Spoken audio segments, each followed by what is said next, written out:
Greetings, everyone. It is I, Kikoski, welcoming you to the stream. The pre-stream, to be exact, where you have the opportunity to get here, get comfortable, and get ready for a game with fish people in it.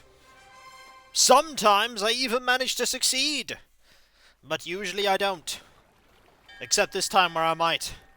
Hello, how you doing, Ziggy Zaff? I hope you are doing well. Hello, Saprook. I hope you are also doing well. How are things going for all of you? Are you good?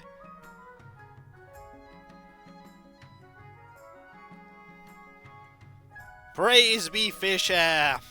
Okay, if we do manage to get fish air going, I have absolutely zero qualms with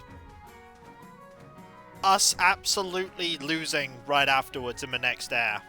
Because that's exactly what'll happen. I know that's exactly what'll happen. Hello there, Deus. Hello, Gnosis. Hello, Ziwu. Hello, Deus V. Hello, everyone.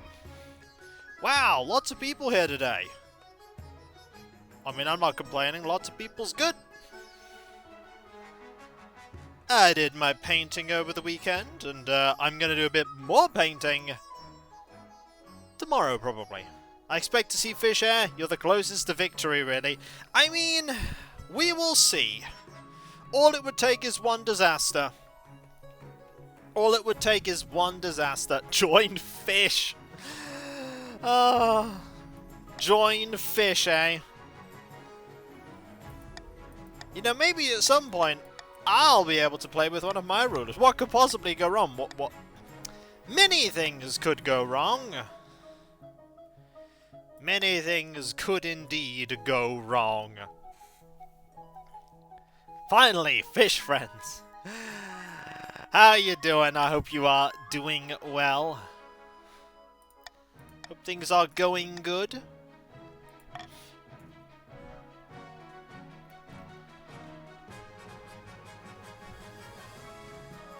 So yes, I expect new faces to show up as they always do in this game. We did leave it right near the end last time, but I do fully anticipate absolute utter catastrophe following it. Hello, Shield of Hope. How are you today? Hope things are going good.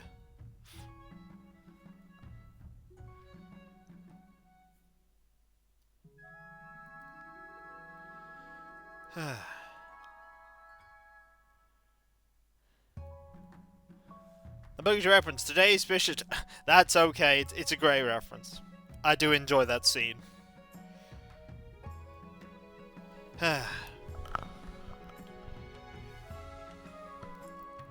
What did I miss last week? Oh, you missed loads. We are very, very close to a win with fish person air.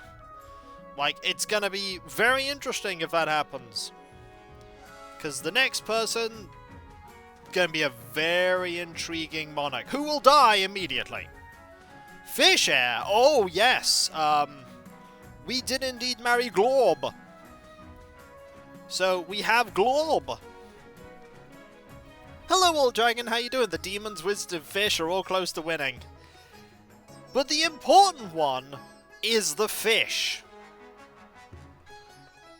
Some of us are loyal to fish air. I think some people at this point just want to see fish air. The fishes aren't mammals, they don't have hair. I said air, not hair. They sound similar, but they are different. Kika married a fish and provoked another country. Also bees! Yeah, there's a thing going on in our realm with bees. It's nothing to worry about. It's nothing to worry about. Everything's fine. Wait, bee cult's still on the rise? Yeah. But that's a problem for the next monarch. It's a problem for our monarch. At least we know why the wizard wanted us to get rid of bees. Will we see the fish air? I doubt it. I've got to be honest. Next time, someone's absolutely going to trounce me. It will be a thing that will happen.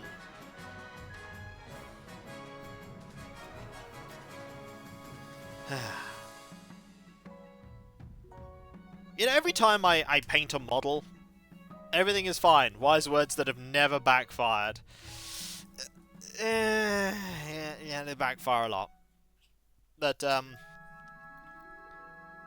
have my, painting that I'm doing tomorrow. It's going to be pretty fun, painting up a model. Or at least I hope I'm going to be painting up a model. I have a, sort of custom-converted, Blade Guard Ancient to paint up. For an army that, I don't know if I'll ever get to play anytime soon. That will probably be awful, but, it is what it is. Here. There, now I have finally matched my team colour. That you do. That you do. We won't be, starting the queuing up for the teams until near the time that the pre-stream ends. Kit Bash is always fun to see. It was more that I wanted to make this model, but I didn't want to spend all the money to get the specific model, and I went, hang on, I have this model that's very close that I could just use instead.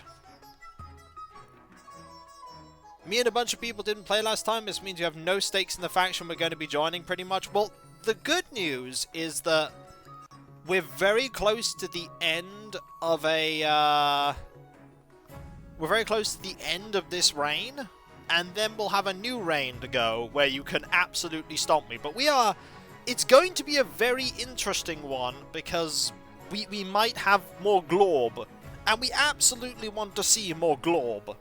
Glorb is a fine monarch. Oh, well, fine monarch's husband. We can overwhelm the original people that played last time. Also Glorb. Like, please let Fisher have unique events next week. It would be interesting if that happened. But I'm fully expecting Fisher to die horrendously. I'm also fully expecting Fisher to not actually have a unique model. It might. There might be a unique Fisher model. I don't know. Apparently there is a achievement, by the way, for getting 300 years worth of worth of dynasty. Like 100 years. It's silly. End this reign quickly on the grounds of being denied magical powers. Look, there's always next monarch, okay? There's always next monarch. I kind of had to deny you magical powers, because I would have lost if I'd have given you magical powers. Nothing's happening right now, Andraxian. Right now, we're just waiting for people to turn up. I learnt wizards are scary, but unreliable. Yeah. I go get lunch. Okay. Hello, Thrithund. How you doing? What we might do is we might do the end of this reign, and then another reign, another heir or whatever, and a few more heirs, and then we might start a new dynasty with a new mixture of people. We all remember what happened the last time the kingdom had a wizard. Yeah! We do remember the last time the kingdom had a wizard. I don't know. We've had a couple of mixtures so far. If the year were in B years, you'd have had that achievement. That is true. I'd have absolutely had that achievement if the year was in Bs. Sadly, the year is not measured in Bs. It is measured in standard units of measurement. It might have been that one, yeah. They might have turned to a rat and ate my face. Or many rats. I was trying to get rid of my wealth. Have you tried not giving it to me and giving it to other people? Have you tried that? Hello, Tom Tom. How you doing? We did. That's because it was very expensive and we couldn't really afford it, so I went, hey, I could totally beat you, and then it turned out that we, in fact, could not beat them, and then we died. Such is the way of things.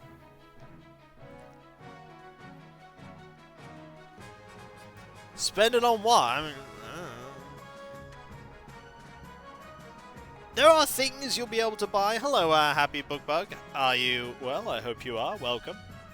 We are pretty much near the end of a reign, and then we'll be going into a new reign, which will be awful for me. Hello, Chili Combom. 10 months. Thank you ever so much. That is so kind of you. What's the game about? What's the game about? It is I'm the monarch, ruling a realm of 3 distinct domains that all hate me and all want to see me out. But the problem is they all also want their plans to win in getting me out. So you're not only scheming against me, you're scheming against everyone else too. Apparently this game is about beating Kiko, except this round because fish.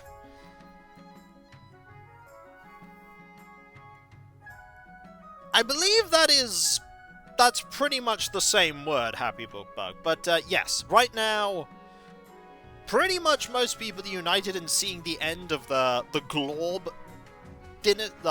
dynasty getting going. But I'm pretty sure that next round we will all absolutely pummel my face. To be fair, this hasn't been an easy run as it is, but I'm pretty sure the next time poor Glorb's heir will die horrendously.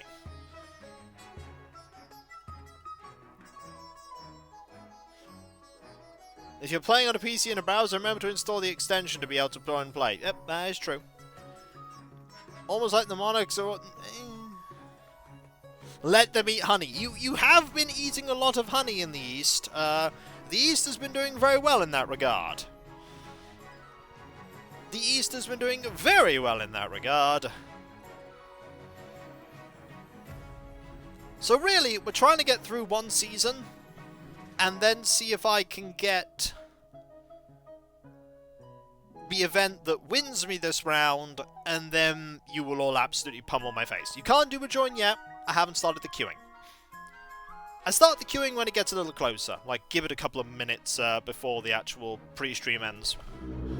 Kiko, maybe Cav could set up a chat tutorial for the game, so people don't have to ask people how to do it. Maybe. Hello, Casual Hoy. That is 38 people. It's a Hoy raid. Indeed, it is a Hoy raid. How you doing? Hope things are going good. How are things going? I hope you're well.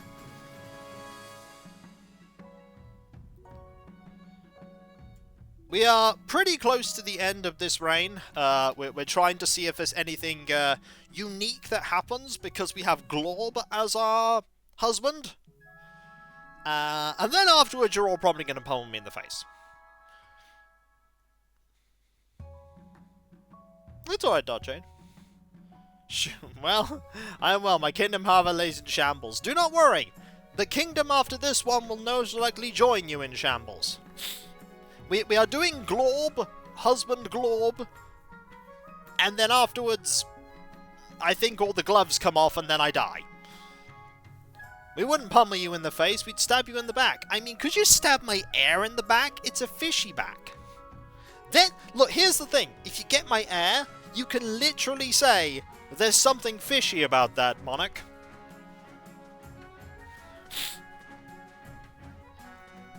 It's perfect! You can make that joke all the time! Glorb! Yeah, Glorb, we are married to Glorb.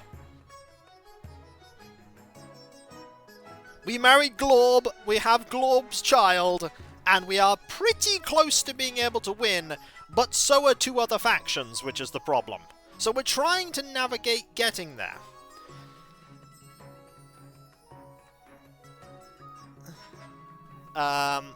We just have to, I think, survive one more season, then we get the ambition thing again, and then I think we'll be good.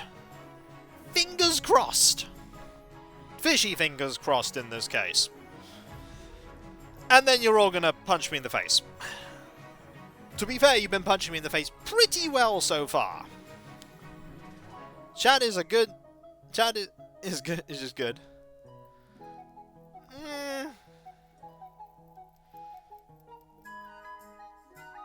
I haven't had fish fingers in forever. Well, you'll have the opportunity with the fish air. I'm sure it will be great, and we'll certainly not be scheming against you or Glob 2. Some of you might be scheming against me and Glob 2. Maybe. Possibly. But I want to see how this goes. I want to see how this goes, and then you'll see how everything goes, because death. I really want to see if there is a Glob Air, like, slightly different character model. I don't know how this works. I don't know how this works. Considering I haven't had many playthroughs of this game, that makes sense. Chat is gonna just... Nah, I'm pretty sure that's called... When you're all doing it, pretty sure that's called slaying me. You could probably do very well if everyone cooperates. Like, if everyone cooperated, you could complete this game very quickly. When we're starting? In a couple of minutes. That said, we're pretty close to the end of this reign, and then we'll have a full reign where you can all scheme against me in full regalia. Yeah, we're currently on Monarch Veronica II. I'll give you the opportunity to start loading in. And we'll be on Veronica III in a bit, and then Death.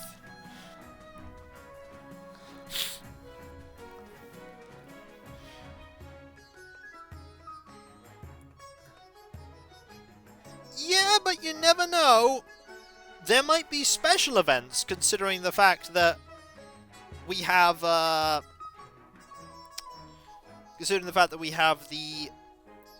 fish air. I don't know. I don't know. Yeah, of course it does. It recalls who you are. You're in this game, so it recalls who you are.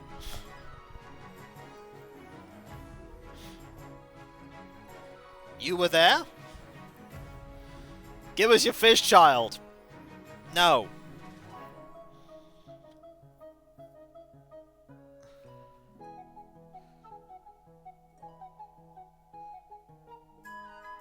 Remembers your money too. That it does.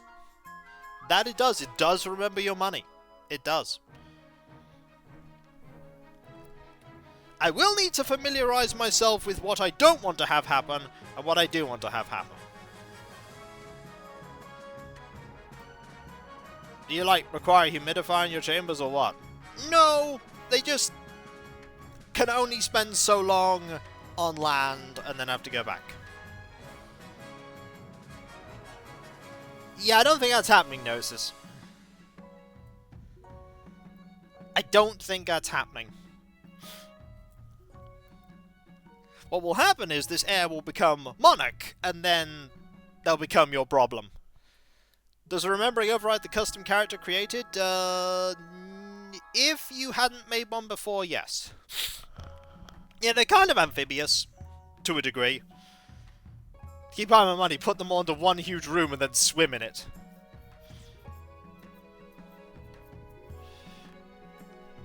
Oh dear.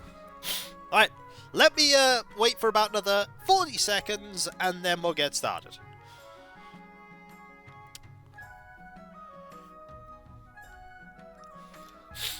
I can't say what the game may or may not have done, Jade. I did not program it.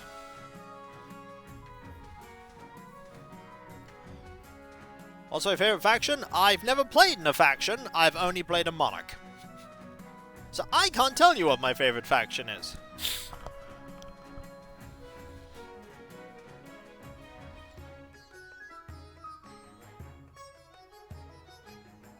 I don't play favourites. That's how I've managed to remain Monarch.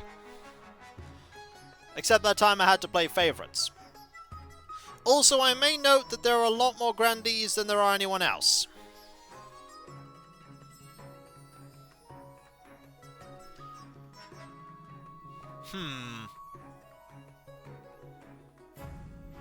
It wasn't that skewed last time. No, wait. Counts now have 14.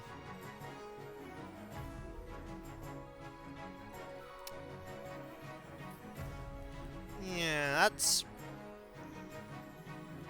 because I am kind of hoping to see what the ending uniquely is.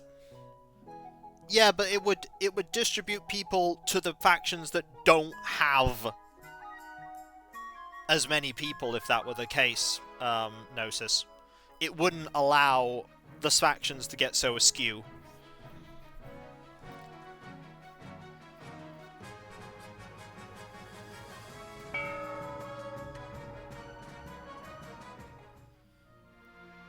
Right. So, the problem we have, this is not allowed to get to 10. If this gets to 10, I'm in trouble.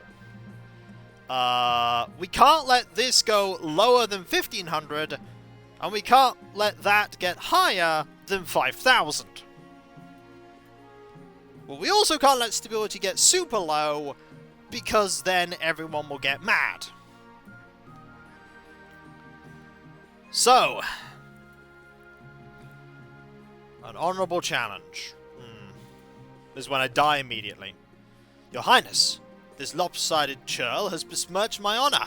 He insulted my late mother. He called her a tyrant. Who was your mother? Grandier Taranag the Senior, a fine woman, I assure you.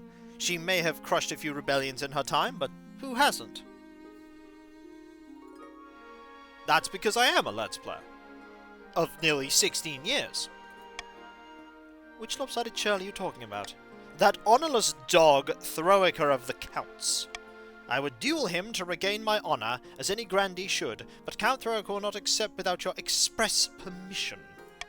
Now hold on a minute. This is a matter of respect. We can't be duelling in Monarch Veronica II's throne room without due process.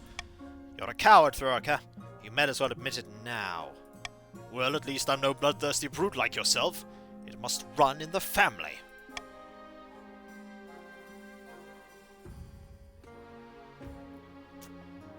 You may duel. This will be fun to watch.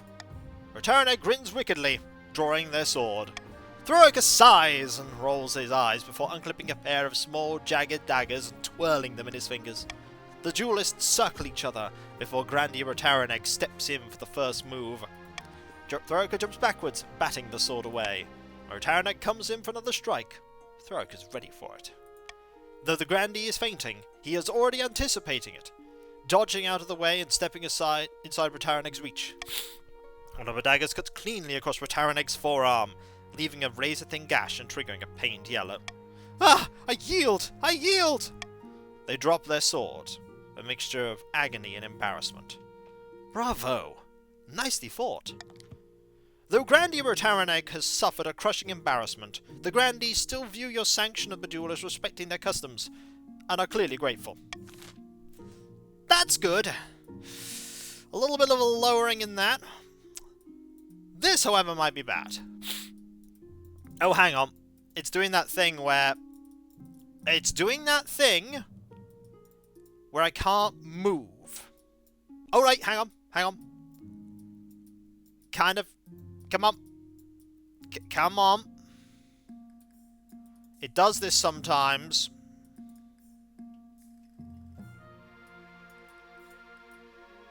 Oh. I want to click this. Oh, it's not even letting me click it. It's not even letting me click it. Alt-tab and in and out, maybe? I mean, I could try. I can't, really.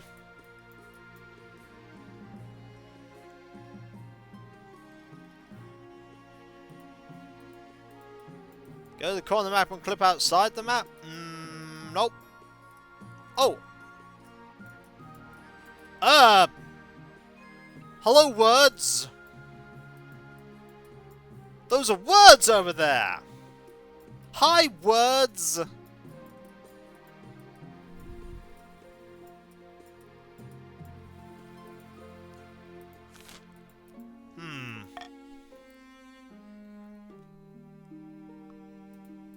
How do I keep breaking it?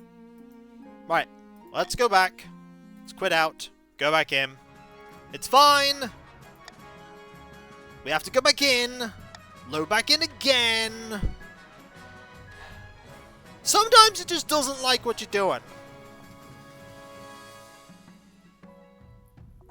Let's wait for everybody to rejoin. How do I allow the extension? You have to add it and then accept it. I can't tell you what you have and haven't done on your internet browser, but you have to download the extension and then allow it access. I don't know how to do it on your end, unfortunately.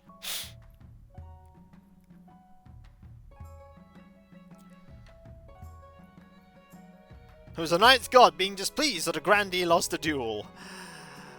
Oh dear. Right. Give it a minute so that people can rejoin. Now the numbers are completely different.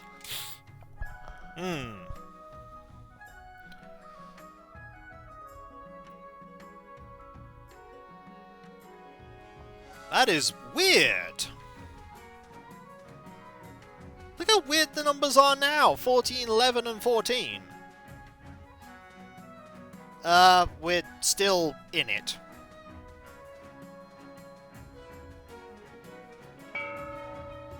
Let's keep going now. Will it be the Honourable Duel again?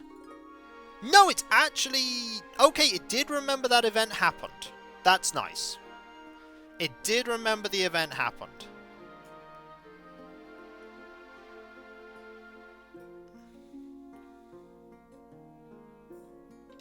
Either way, low on lumber. Your Majesty, will you tell these superstitious counts to get over themselves and let us harvest their trees? We need the wood for our craftspeople. I've told you 1,000 times, Grandee, the forest is thoroughly haunted. You'll damn us all if you go logging there. But you sold us a logging contract. You said, and said contract has no exclusions for haunting. Your Majesty, the counts can't be allowed to wiggle out of their commitments.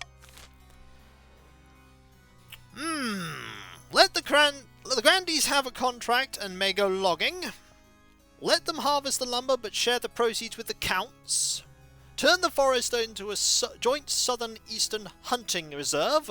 Fence the area off to make sure no one goes near it.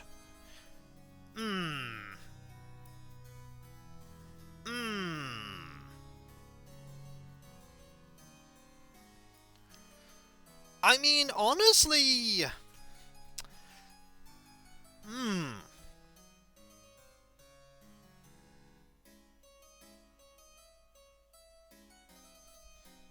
D does not sound good.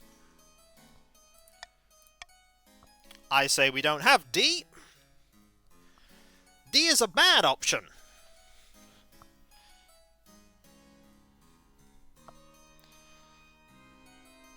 That said, I think someone's going to go for A or B.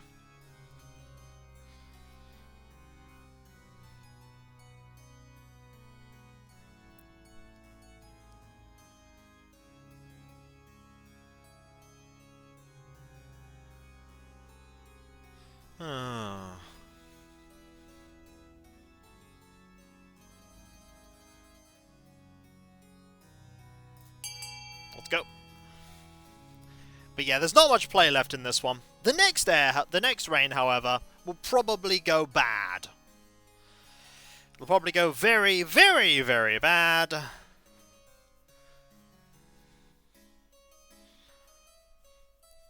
There's a lot of trade going on. Oh, there's not a lot of trade for the counts at all. And faith, oh boy, faith is a problem.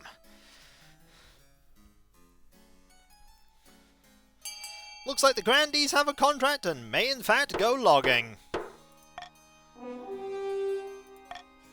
The counts express permission, hundreds of southern lumberjacks rush into the haunted forest and start hacking it down. But they're woefully unprepared for what they find. The moment the workers cut into the ancient trees, they come alive, picking up labourers and devouring them whole. Panic spreads. The Grandees withdraw from the area immediately, but the forest does not return to dormancy. Instead, trees start marching towards the east, ransacking villages along the way. I've warned you! Now there's an angry of angry trees on the doorstep. The greed of the grandees knows no bounds. That's fine. It's not fine. Game has done it again.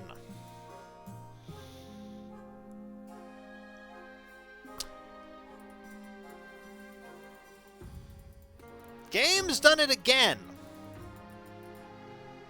It's okay. I have a plan. We're going to quit the game out, and then we'll go back in. With a fresh thing. It's fine. Don't worry, I've got this. Game really doesn't like this monarch, apparently. It's alright. It's not alright.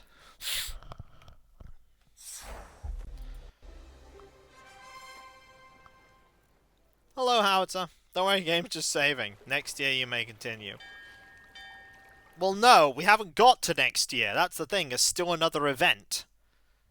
I had another event still to do, so I couldn't go to next year.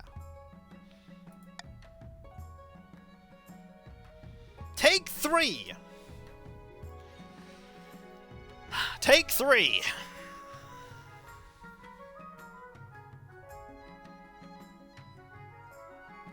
No, that won't be it, area. We've had a pretty international thing already.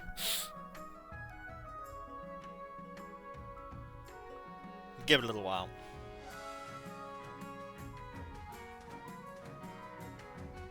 Take 4, be a fresh start at this rate. Might be.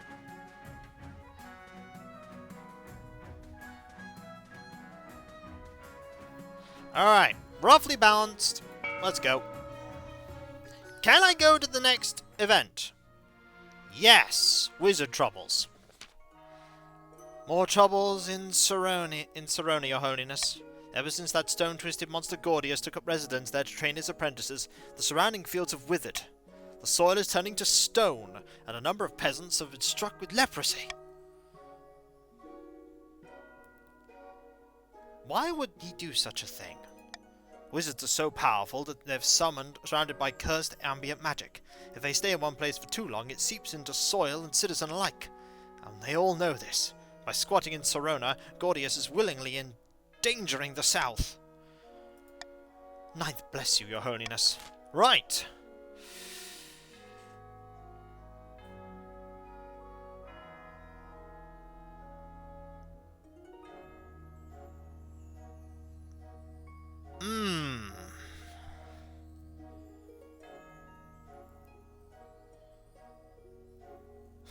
Not the military, that's for sure. That's gonna go really badly wrong. Yeah, it's because, military is not great right now.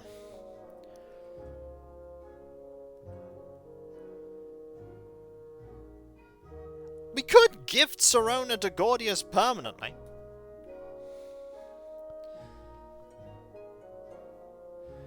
I don't think we have to do it.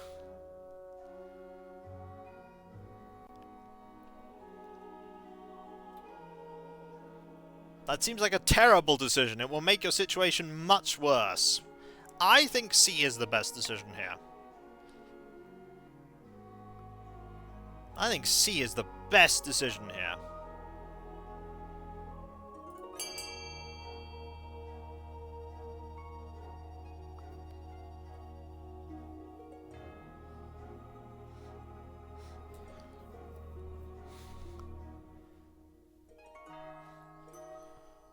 Because, we might have a problem. We've got a problem. Got many problems.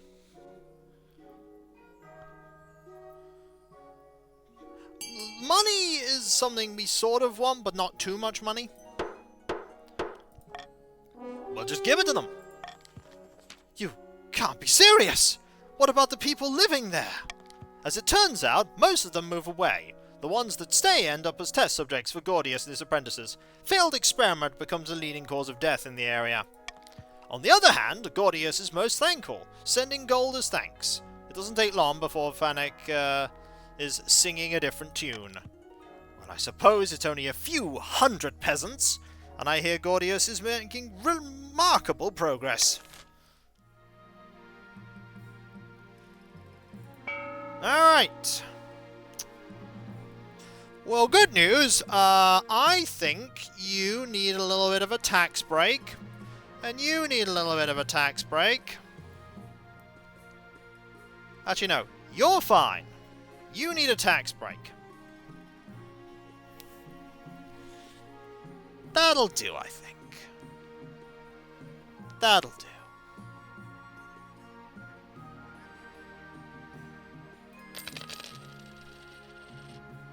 We need to work on farming? It's fine.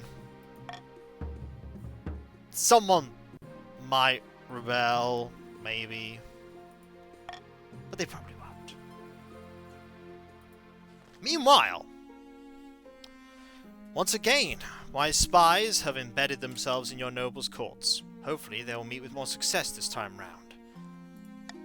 A few more weeks pass. You wait anxiously for news of your spy's progress. One day your spy master appears at your desk, her face lit up like a triumphant smirk. Good news, your majesty. Our spies have uncovered some of your nobles' darkest secrets. Did you know Count Fecal Mogul has an irrational fear of lemons? You do now. We even have a few illicit romances between the nobles and our generally attractive bards. The blackmail writes itself. This has gone better than I expected. You do enjoy the services of an excellent spy master. But we can't get complacent. We must see if our other spies are equally successful. Over the next few weeks, your spies send back more and more positive reports. Soon you've established a spy network throughout the entire kingdom. Too late, I'm afraid, Howitzer. Too late this time. It's with a sense of smugness that you call your next council session. As the nobles file in, you realize you know all their secrets, their weaknesses, everything. Don't worry, Howitzer, there's a new heir, and you can absolutely destroy them, because they are inheriting a mess of a kingdom. Listen, your holiness, I was thinking that taxes have been awfully high lately. Why don't we hold a vote on reducing them? No. I must have misheard you. I just called a vote. Let's go. Chop chop. Grandy, can you come up here for a moment? I need a word in private. Grandy Ducknuck 84 walks up to the throne, his face quizzical. Your spy master leans over and whispers something in his ear, and he looks suddenly horrified. Hey, Cav! Upon my honor! How did you know that? Only my mother knows about that! Sit down, Grandy. If the monarch doesn't want a vote today, there will be no vote. Grandy Ducknuck returns to his seat, trembling like a leaf. This is an outrage! The vote must go ahead! Hey, care for some lemonade? Ah! Leave me alone! I'll do whatever you say! About time. When you leave the council hall, the nobles are quiet. They know a new era has begun. An era of cooperation. Or else. Your husband meets you back in your chamber. Your heir Veronica 3 in his arms. Excellent! I'm not sure what just happened, but I've never seen the nobles look so scared. This is where my reign really begins. I can't wait to see what you have planned. That night you sleep in untroubled sleep for the first time since you first sat on the throne. No matter their grievances, the nobles will never again dare to defy you. You simply need to mention, offhandedly, that you know what they did last winter, or that you know where they sleep at night. The attempt to woo Anthrol the Southern Cause was doomed to failure. Eventually, the wizard, bored of these mortal quabbles, flew up into the clouds, leaving Grandy Inudan without help. The British attempt to buy the kingdom ended in failure. Again. Bankruptcies were filed. Marks were scratched in secret ledgers. The risk-reward calculus wasn't favourable. Perhaps next time.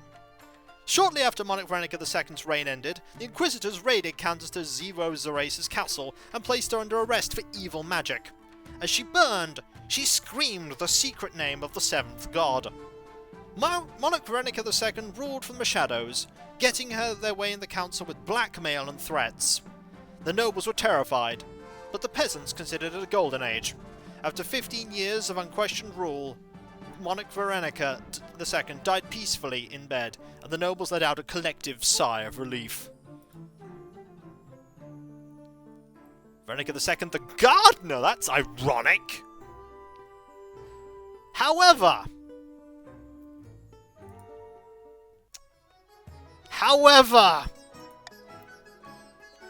oh, he doesn't look like a fish person. Oh, he must have inherited all the traits, that weren't fish person. But that's okay, because now you can absolutely kill him. I have inherited an awful kingdom! Oh, my kingdom is so poor in farming, it's so poor! This is when the Grandees finally get their revenge. This is when they get their revenge. Oh no! But we did succeed again. Or rather, I succeeded again. But this time, it's all going to end in catastrophic failure. We will farm seaweed up north. Yeah, it's going to end bad. But yeah, I knew that the patricians are the only ones still in a good place. Ironically, yes, the patricians are actually still doing relatively well. But those votes, oh boy. There's some odd things going here. The counts are strong today. The Grandees and the patricians may have to team up against the counts occasionally.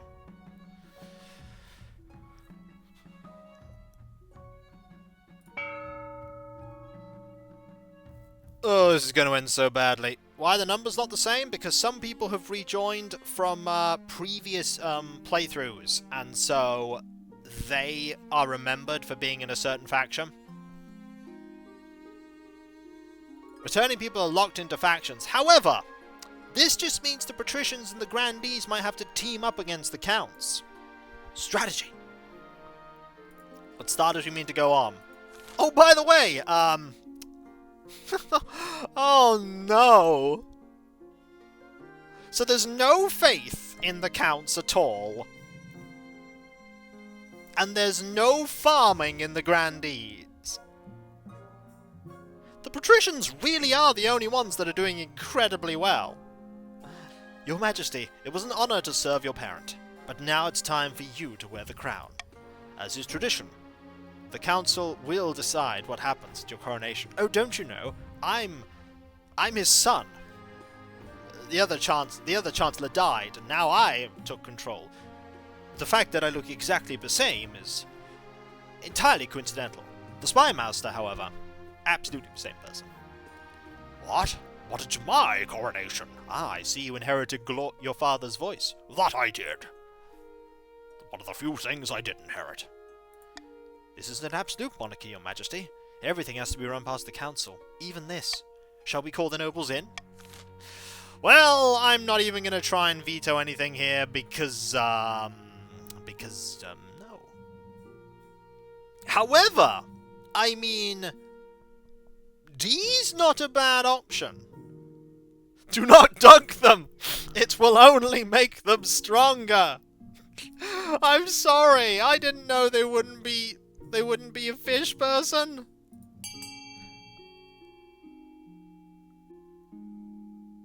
I didn't know. Some people are going against tradition. It'll just make me stronger, people. I will just be stronger. I will swim. See if there's any fish really in them. I mean, I might just play along. How? You are no fish? I inherited only some of the fish traits. Seems like river.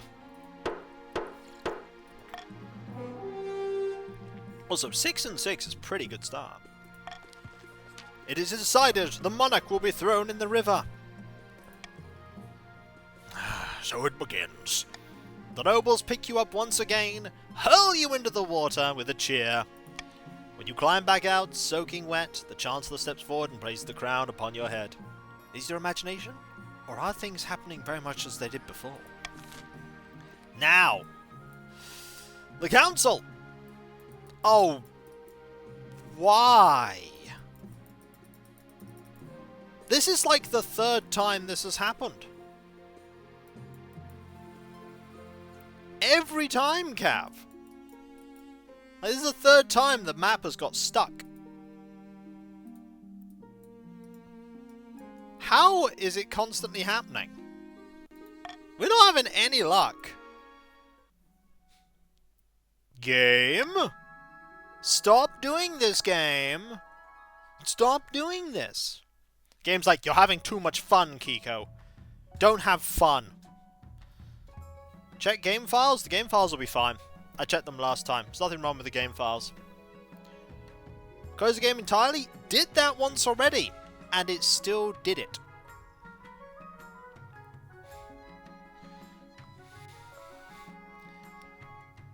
I've checked the game files once before. I have also done a full close of the game.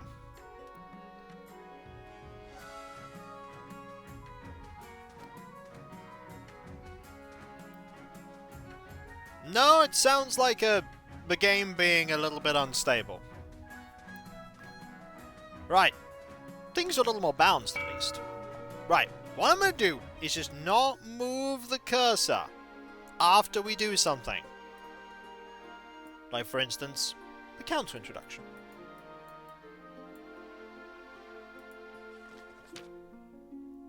Now that you're the monarch, your first duty is to meet with the Council of Nobles. What happened to the universe just now? That? Oh, no, ignore that. Nothing weird happened at all. Why have some of my nobles changed?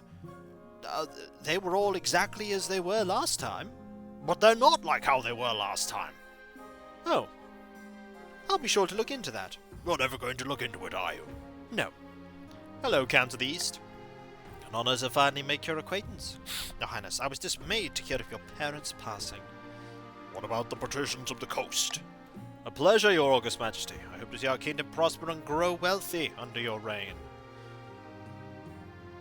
What about the grandees? May the ninth God bless your reign, Your Majesty. I trust you'll conduct yourself with honor and faith. And guess what? You start arguing. Again. Is this what my parents fought so hard for? Is this what Glorb fought for?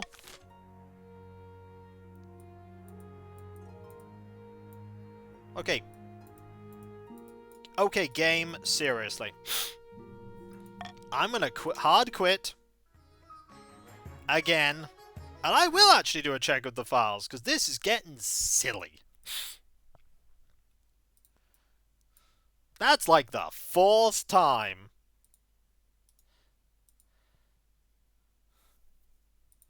Come on. Let's give it a go. And it's fine. Okay, everything is fine, apparently. Title of VOD, The Season of Tech Issues, yeah. Glorb's son has literally corrupted the kingdom.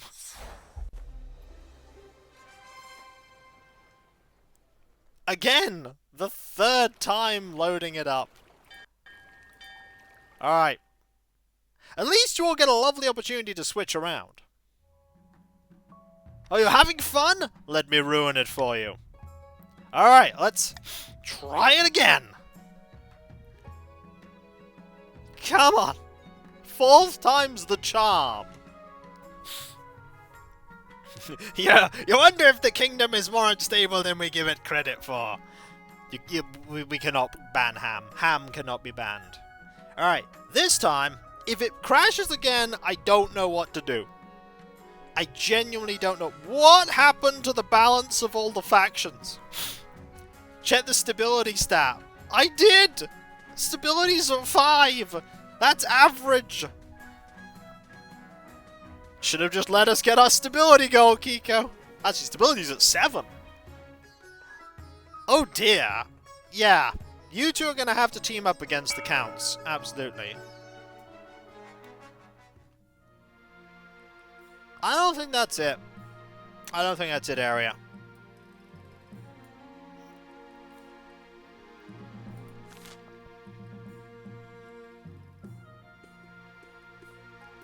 That's Ham anyway.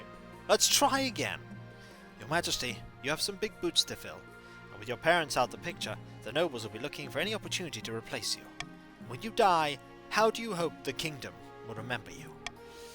So we've done stability.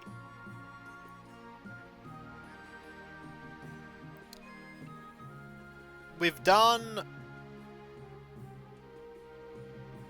parentum and nation.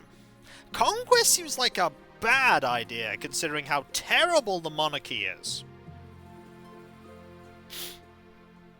What about the greatest monarch who ever lived?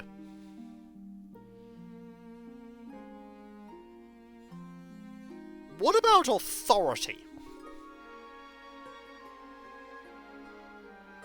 We have done a Golden Age already. We did Golden Age already. We won a Golden Age. We haven't done authority.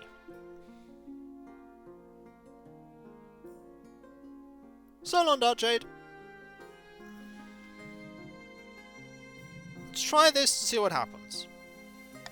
I see. You're the type who likes to build a lot of statues of yourself, aren't you? No. I suggest over the next few years you focus on improving your authority as much as possible. Once you have an heir, I will return to discuss how your ambition is progressing. Good luck, Your Majesty. Right. Game. Gonna end the season now. Meanwhile, Fabio of the 10-player lineage. Chat unknown. For more info, basically the bottom 10% of the map should be still be draggable, and you want to move the map to the area left. I'll try. Droning on as in a doze. As in days. A false pretender occupies the claim, while my claim is ignored. I'm at least 2% fish person. Grandees of the South. This is a stain on our honor. We must not allow it to go unanswered. Highest faith, raise farming, lowest stability.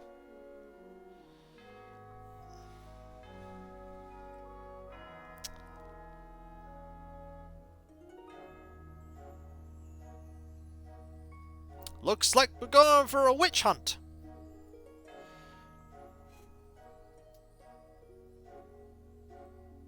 Yeah. This one's gonna be bad. The third attempt will succeed for sure.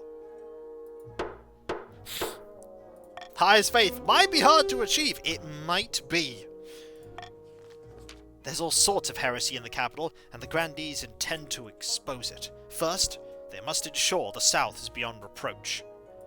To advance their scheme, they must have the highest faith in 3 seasons. Meanwhile, Camilla of the Hidden Boss family, powerful business mogul, scribbles on a well-used quill, muttering in frustration. If you see it, and if you scroll up and down a bit, once you can see a menu in the background. When you see the menu, you will find a red button on one side of the map and a blue button on the other side. Try and click the red button, which then get rid of the menu, allow you to play. It is a bit late, but I've seen this bug happen a few times with the same person. Check names out.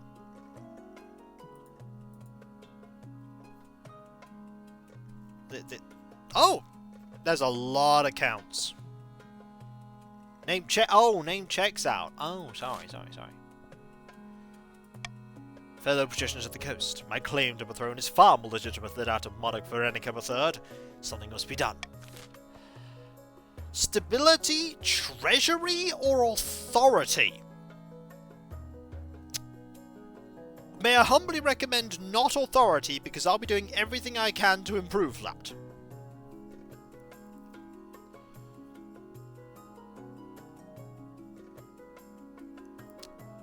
Treasury, though, might be interesting. You can't do trade this time. That's true. So I need to keep the treasury not too high.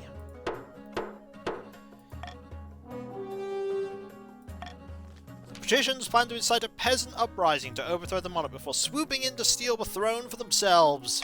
To advance their scheme, they must keep the treasury to at least 2,000 or more in 2 seasons.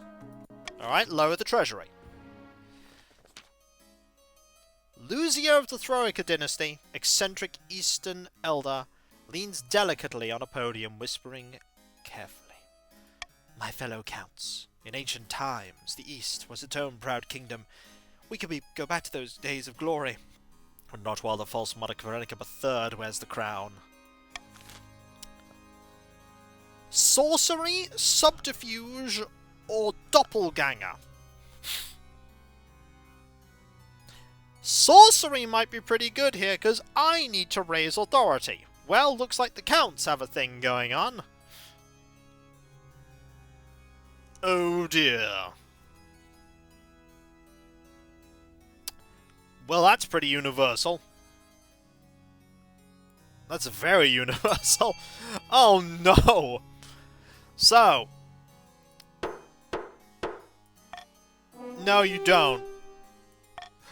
The Counts plan to make a bargain with the wizard. These immortal spellcasters seldom get involved in political squabbles, but perhaps the monarch was considered a threat to their autonomy.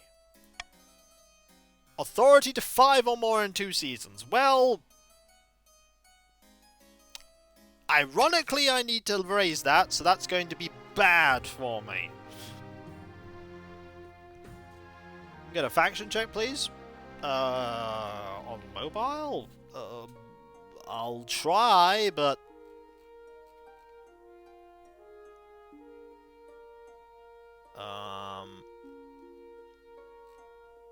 You're in the patricians. So you want to keep my money relatively high. You type that. Oh, I can. I've learned something.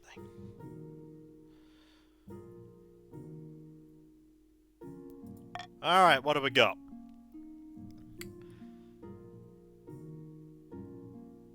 Oh. Oh, those are not good.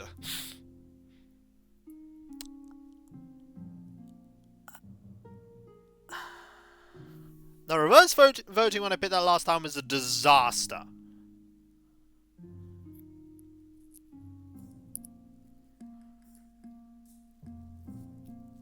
See how it is I call bias.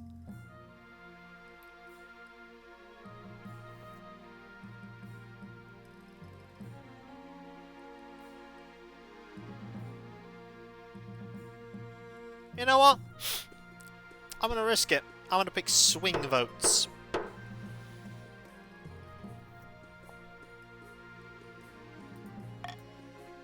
Now. Things are working at the moment. The Honor Guard. As is tradition, each region offers a selection of elite guards. The Counts with Knights of the Order of the Drowned Rose, the Patricians with champion gladiators from the arena, and the Grandees offer the finest battle nuns from the Sisterhood of Steel. Think carefully, Your Majesty. These guards' loyalty will be divided between you and their region. Of course, you could just hire foreign mercenaries. They'll be loyal to coin above all. Tell me about the foreign mercenaries. A band of fearsome fighters from the Tatterlands called the Battle-Bitten Brethren. They specialize in bodyguard work, but they're costly, and hiring foreigners will betray your lack of confidence in the kingdom's fighters. But it also means my money goes down.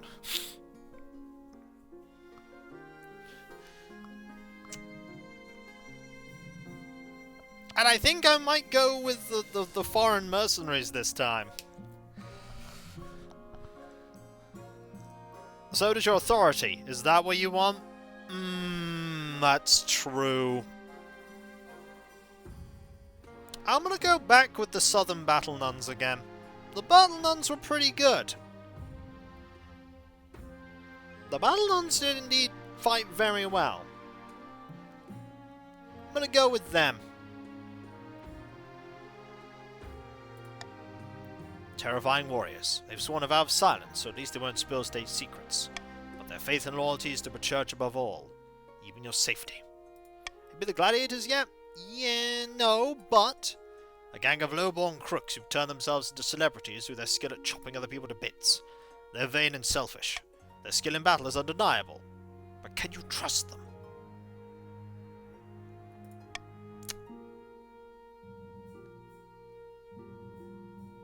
Yeah, but I've had the Counts as my bodyguards. You know what?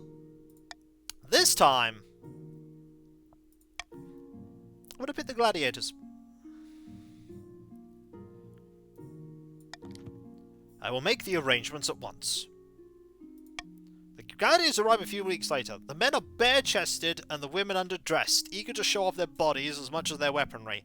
They gather behind your throne and begin oiling themselves up. I feel like I've made a bad decision. Okay, it's done it again. So we can do that. Press the red button.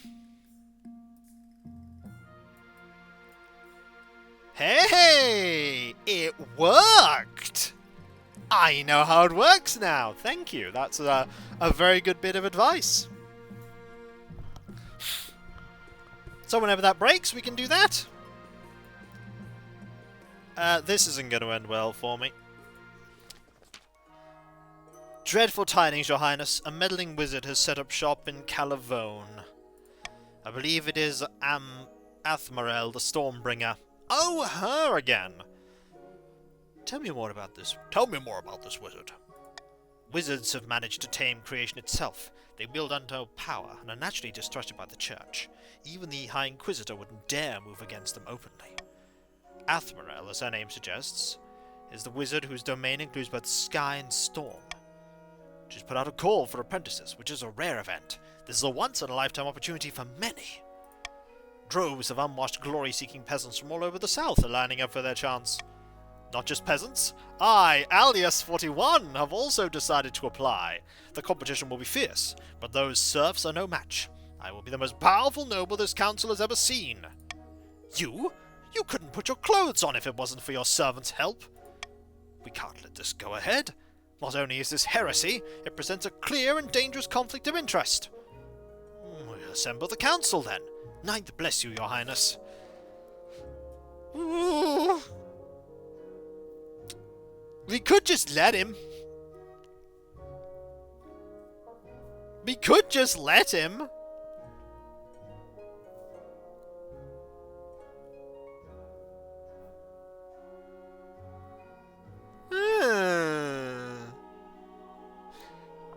The only thing I'm going to restrict...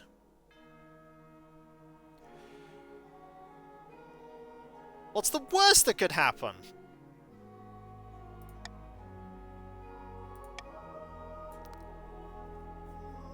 Not swing votes. I'm going to put a monarch's vote on this. Give me what I want and I'll go away.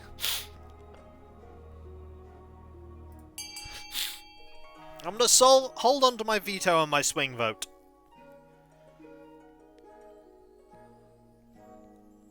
Oh! Oh! Oh!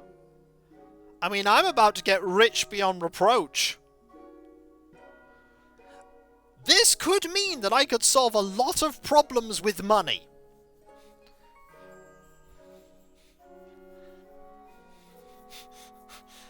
Money is going to be the source of all my problems.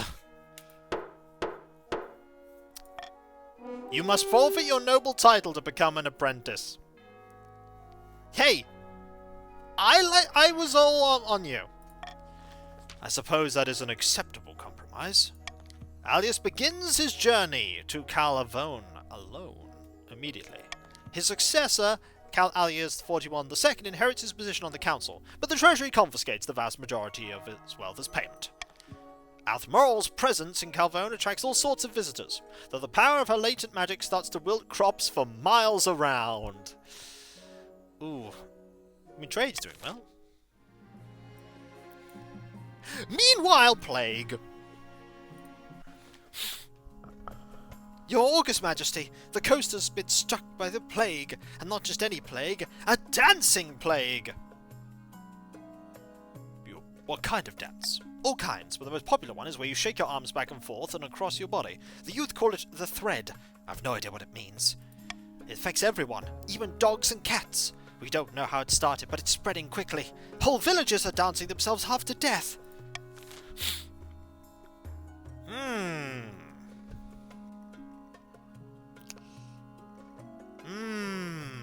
I mean, I could just say no dancing. We are not going to allow that one. That one's bad.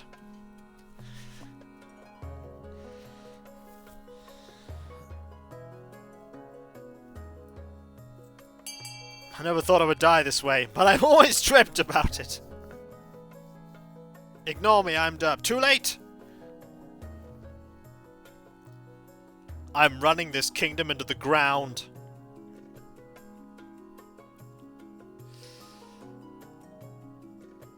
Oh, I'm so gonna lose, and it's gonna be glorious.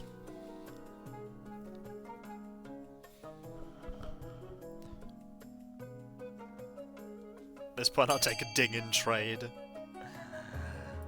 Alright, what do we got? Quarantine the affected villages. Though the move seems drastic to some, it is the only sure way this plague does not become a serious problem. The patricians agree to enforce your quarantine. Only time will tell if it's an effective solution or not. Meanwhile, I am literally rolling in money. Ooh! I mean... There's B, which is really good for the counts to ensure that their authority is maintained.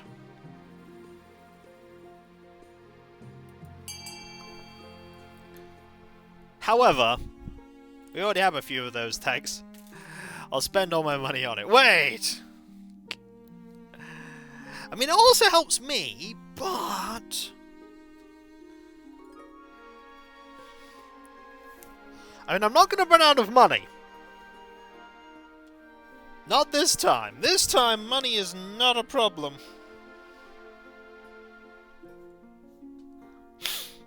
I could fund one of these. You know, when we get a hire a wizard, I'm absolutely going to hire a wizard. Like, we have the money, we should just hire a wizard. So everyone is achieving their first goal. This is not going to end well for me at all. You have my money, I do. But you're now going to become a wizard. Isn't that what you want?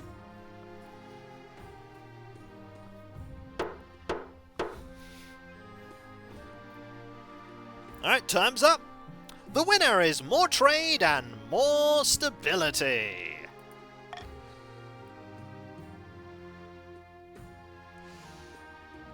Your fishy heritage. Your Majesty, I know he died when you were young, but what do you remember about your father? He used to take me swimming in the mornings. I see. Your parent, Monarch Veronica II, married for love rather than politics, and the person they married was, well, a different species entirely. Frankly, I didn't even know that humans and folk could reproduce. That explains my webbed feet. And webbed hands. And gills. Yes, well, I didn't want to say. In my opinion, Your Majesty, this represents an opportunity to build ties between us and the Finfolk. But some of your nobles disagree. They wish to hide your heritage, in case it upsets the peasants. Oh. Oh! Commission bards to portray the monarch as a supernatural half-fish warrior. Oh, come on, people! We want supernatural half-fish warrior. Do it for the... But isn't there a whole thing of people marrying... Come on, it's amazing! Yes! Supernatural fish warrior. That's Oh, this is turning out to be even better than I hoped it would. Look at that! The best event or the best event?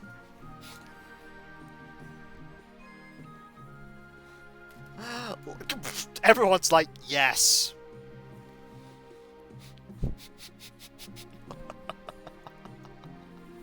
Oh no, this is wonderful. We could have used it to build an alliance, but no. Commission bards to portray the monarch as a supernatural half-fish warrior. Why, for that sum, I'll weave a tale of underwater heroics that'll make even the seagulls weep. Let's see, do you think it's stretching it to rhyme carp with monarch? For goodness sake, try shark. Shark was right there! Against all expectations, and despite a total lack of literary merit, the bard's tales catch on among nobles and peasants alike. Everyone hears the story of how you battled sharks to save a drowning maiden. Soon it's become fashionable for nobles to paint fake gills on their necks and claim finfolk heritage of their own. Parfish warrior! Food riots! Your Majesty, the famine in the south grows worse by the day. Riots are breaking out in all the major townships, from Serena to Calaville. Starving mobs are pillaging bakeries, granaries and merchant houses. What do we do? I mean, I could import massive amounts of food from Talavin and Kurth.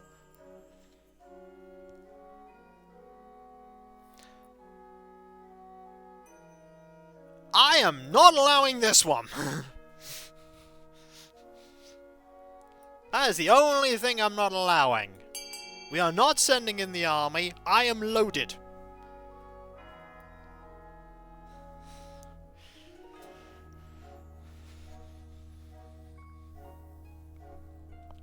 Might as well start spending this money to make the kingdom a bit better.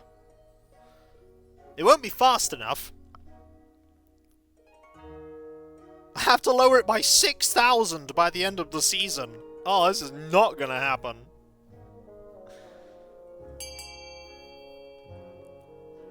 But... yeah, one region has no farms, that's true. Import massive amounts of food.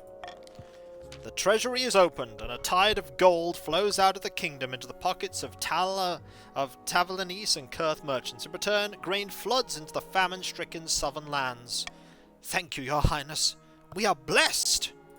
The unrest dies down as soon as the rioters have bread again. It's enough to tide the peasants over until the next harvest. Okay, 3. 3 is alright.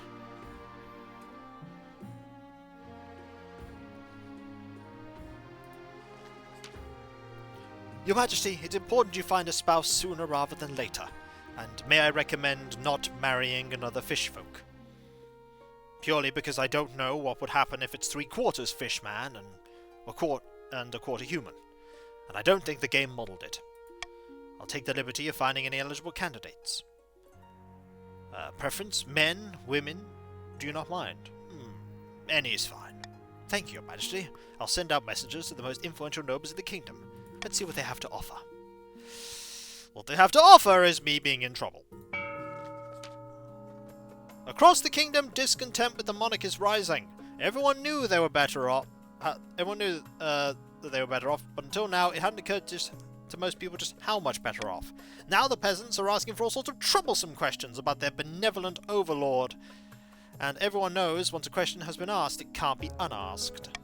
Hidden deep in the spider's web of alleys, crisscrossing Thalasus is an old tavern. Somewhere in its hazy back rooms are a number of patricians who have met to celebrate their recent success. The works are getting rowdy, and it's all thanks to us. Now that they know how much wealth the monarch's hiding, they're itching to get rid of them.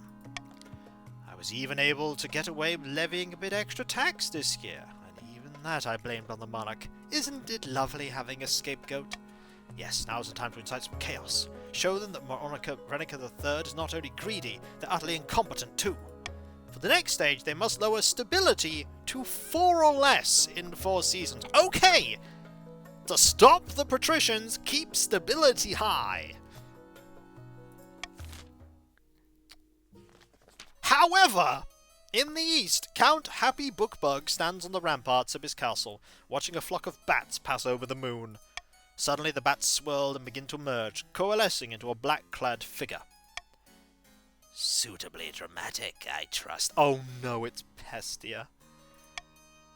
Now, why did you want to meet me? If this isn't good, I'll give you a case of boils so hideous it'll make your own mother disown you. I thought we might have a common goal. The monarch has been overstepping their bounds recently, haven't they? Well, the monarchs what did order a quarantine recently, killed off a highly unique strain that I would have enjoyed watching sweep the populace. Fine, I'll help. If you take care of the bees for me. Did you say bees? Yes. On this plane they're simple insects, but in the apiary, the world of dreams and magic, they're powerful and intelligent. Call themselves the dreams of being. They have an innate fondness for royalty, and sometimes protect monarchs from magical interference. But they won't harm non-magical folk beyond the occasional sting, so you can deal with them.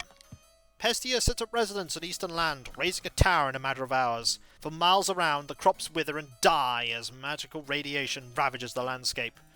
For the next scheme, you have to lower the combined of all the regions to 14 or less in a year. Right now, it is 16. So, you know what?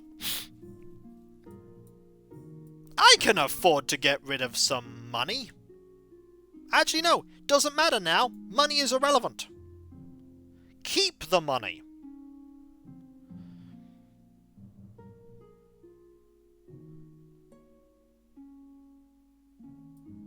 But maybe lower yours a little bit. Actually, no, do this and keep defiance at 0. There you go. You're all super loyal. This won't end well for me. Workers on strike. Huh. Could or won't. Your Grace, I need help with my lowborn. The East is prosperous and living conditions are improving, but they still want more. They've gone on strike demanding better pay and fewer hours. Many have thrown down their tools and started squatting on my property. We should deliberate with the council. Thank you, Your Majesty. Send in the Eastern troops? No. Issue a royal proclamation ordering the strikers to calm down. Compensate the workers with things from the treasury. Give them what they want.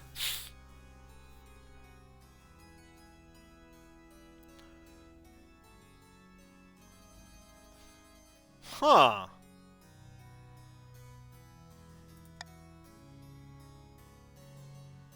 No. No on sending in the Eastern troops.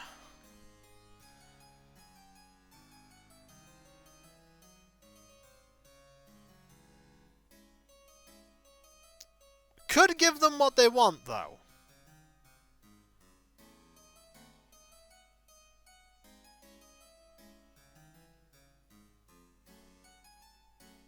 But it's all bad anyway.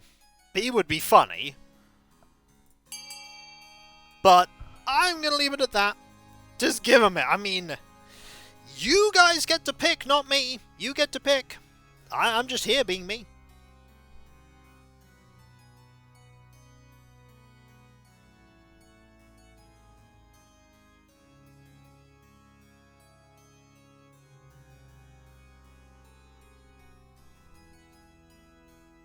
I'm also here watching the— oh no! We are in fact giving the people what they want. Also, what do they want? What do the people want? This might be interesting. Give the people what they want. Free money! But this is outrageous! Next you'll be asking them to vote or something! Sweeping reforms are soon enacted. Despite Count Faramir's repeated protests, the commoners' lives are improved, leading to a happier workforce and greater profits. That's good for all of you, it's pretty bad for me, though. Because I want that authority. I really want that authority. I really do. Hang on one moment, just sorting out a thing. Won't be a second.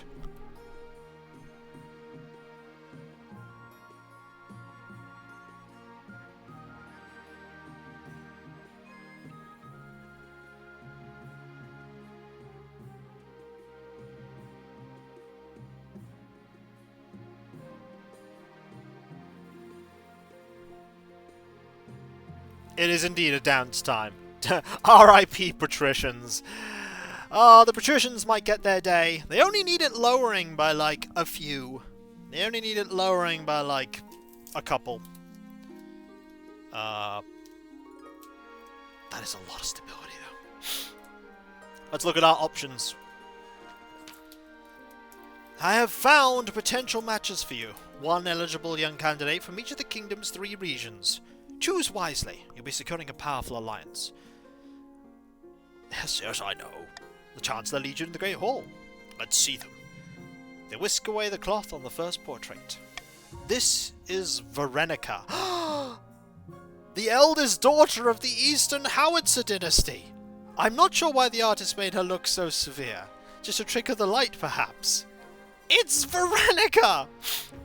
Oh no, it's the person that got named Varenica! We've got to marry them! She brought a controlling interest in silver mine in the east and made a killing. She did have to suppress a peasant revolt in their land recently. I wonder why. Your Majesty, I must protest marrying myself. An intriguing candidate. For the counts, we have Marcel, the wealthy heir to Lord Patrician Nebula Scorm's estate. He spends most of his time in solitude in his villa, so I know little about him. Well, this was a random child that was named, and we let them be called Varenica, so they're not actually related to us. Could be worse, could be a lot better. And finally from the south, Torcado, the eldest son of the Ruxy 1337 family. He's reputed to have an ego the size of a sun, but there's nothing wrong with confidence, right? He's an obvious gambler, a pastime frowned upon in the south. It's been the cause of some scandal. The most common criticism of him is that he sometimes skips church.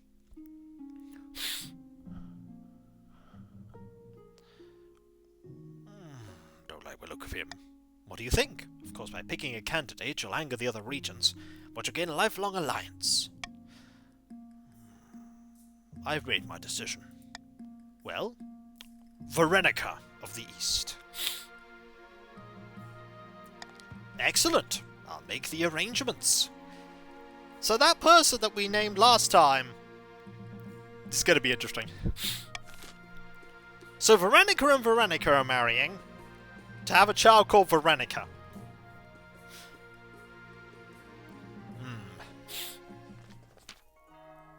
We received a message from the wizard Athmarel, Your Majesty. There is a storm localized entirely within my chambers this morning, and this letter appeared in a flash of lightning. His new apprentice, Alias 41, has died. This is quite normal, Your Majesty. The survival rate of wizard apprentices is less than 1 in 10. Regardless, Athmarel has sent us compensation. How charitable! And what of the damage she has already wrought in Calavone? Did we receive any compensation for that? Alas, no. Only this 150 gold. Perhaps the council will have an idea of what to do with it?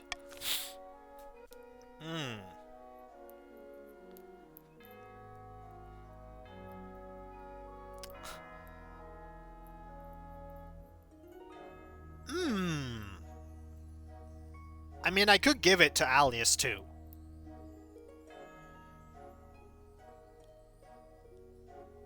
Could build a statue. I can't veto anything.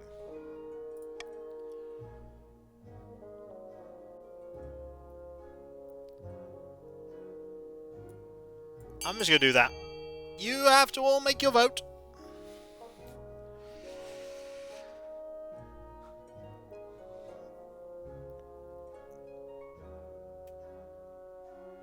Oh, it's... Oh, we... Oh. Oh! Looks like we're paying for the damage. A is fair. B is also reasonable. Looks like we're going B. Pay for the magical damage. The money, feeble as it is, goes towards the farmers who were affected by Athmarel staying Calavone. Every little bit helps. Crops are replanted. Cows are replaced. People start to wonder if perhaps Athmarel wasn't so bad after all. Hoo-hoo! Roll the dice, got a 40%. Excellent! Beautiful. Can't do anything about this one. That is absolutely triggering. Right now. In the picturesque castle overlooking the southern city of Merona, two grandees lie back and enjoy the sun. Praise be! Whispers of our plan have reached the peasants, and they're in an uproar. They call for the sins of the monarch to be laid bare. I already have leads on information from inside the palace that we can use against the monarch. It's only a matter of time. We have the High Inquisitor on our side, but we must also sow dissent in the other regions. We won't succeed alone. For this next stage, they must reach the other defiances to a total of 8. Okay. So the other regions need a total of 8 defiance, and the other regions currently have a total of 2.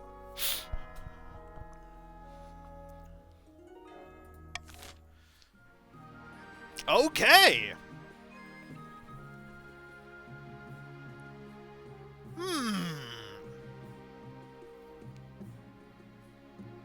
Well, we take Call for Unity and we get rid of Monarch's vote. Because that is rubbish.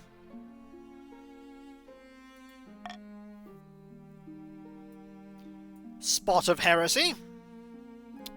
Does that say Kraken? First, Royal Wedding. Your wedding to Veronica is naturally the talk of the kingdom. Nobles and peasants alike travel from across the realm to attend. For a week and a day, the capital is one giant party. It feels like you're the only one not taking part. Instead, you're getting ready for the ceremony. Soon enough, you're standing in St. Bertrand's Cathedral with Veronica at your side. Do you take this woman as your lawfully wedded wife? I do. Sorry. By the way, another picture being done anytime soon? Oh yes, gonna be battling an entire army of Kraken. Marvellous. Then I now pronounce you married in the eyes of the kingdom. After the wedding, of course, there's a feast. And after the feast, a dance. Your wife Veronica only dances with obvious reluctance. By the time you find yourself alone with Veronica, it's past midnight, and you've never felt more tired. Neither of us have asked for this union, but I assure you, it can blossom into something of mutual benefit. Agreed. Excellent. I hope this alliance proves most fruitful indeed. You head to separate bedchambers. Perhaps you will draw closer in time, but for now your wife is happy to keep you at arm's length.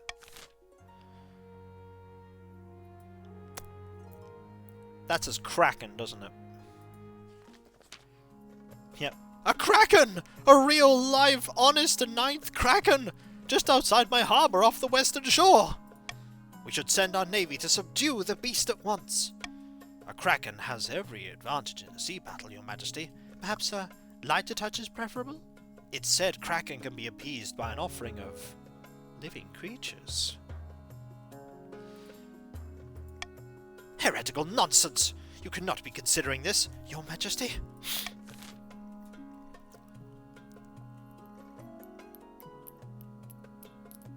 Send in the patricians' navy? Oh, no. Appease the Kraken with a sacrifice? We are not sending in the navy. The navy is a bad idea. I have more than a 50% chance otherwise. The Oberdin is our only hope. Is it? It seems like we are going to try and appease it with a sacrifice. I hate this.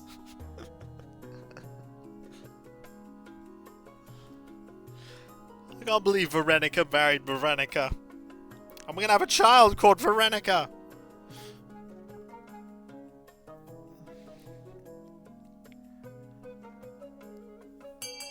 We need the farming. I hope it works. Alright, here we go. Dozens of goats and cows are rounded up and carted off to Lord Patrician Darkover 81's hometown, where they're unceremoniously dumped into the water near his estate.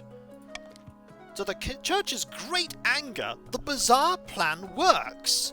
The Kraken presumably eats its fill and disappears back into the depths. Coastal villagers celebrate by burning Kraken effigies and occasionally tossing their own goats into the sea.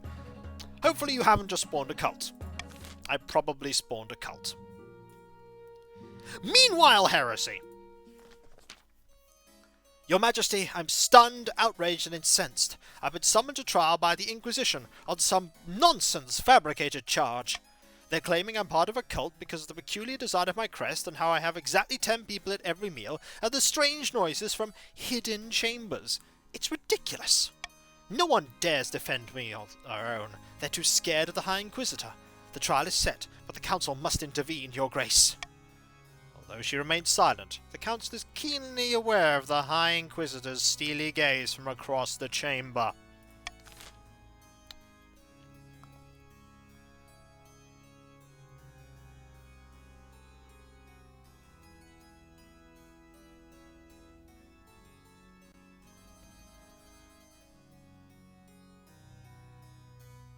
I mean, I can't stop anything.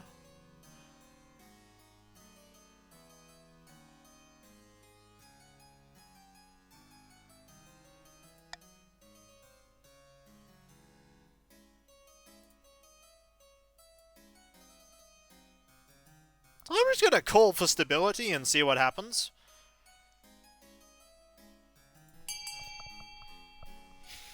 Meh.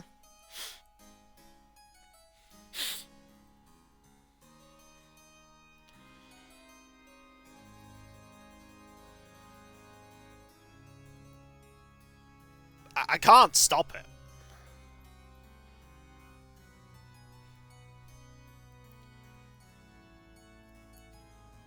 Be a pal and help her out. Vote B. No one is helping her out. Close though. Ooh. Mmm.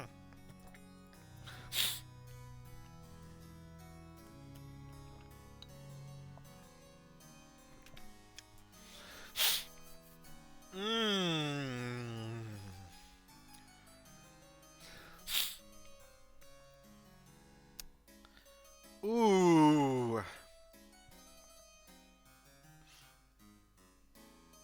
Kiko, please! I've got this coin here. So, Black Rabbit, do you want heads or tails?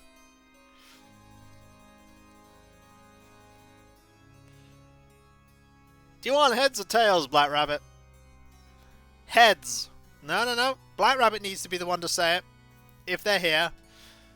Tails, alright. Let's see how it goes.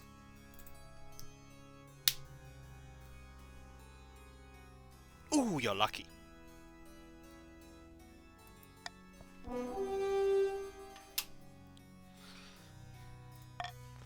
You distribute a proclamation among the counts asking for witnesses to Black Rabbit 013's innocence. Countess Zeroworth eventually comes forward, claiming to have known Black Rabbit 13 since childhood and that her devotion to the ninth god is second to none. The High Inquisitor finds little solid evidence that could work against such an enthusiastic testimony. Reluctantly, she drops the charges and pays compensation to Black Rabbit 13, who sends you a small gift in thanks. Okay. Not the worst. I'm balancing things. Sort of. Kind of.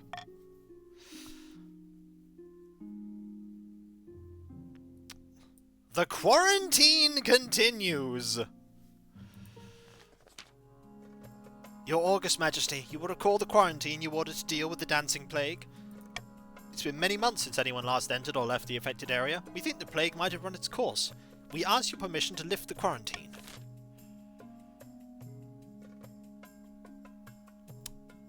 Could hire an adventurer to check that it's safe. Send Lady Patrician Fledgling to check that it's safe. Ooh. Ooh. The only thing I'm voting for, or not for, is lifting it. D is hilarious.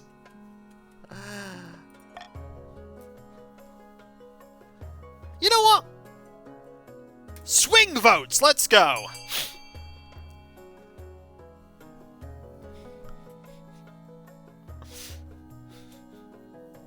Oh no! Oh no! Patrician Fledgling Phoenix, you might be in trouble! Oh no! I am sorry, but I'm also not sorry.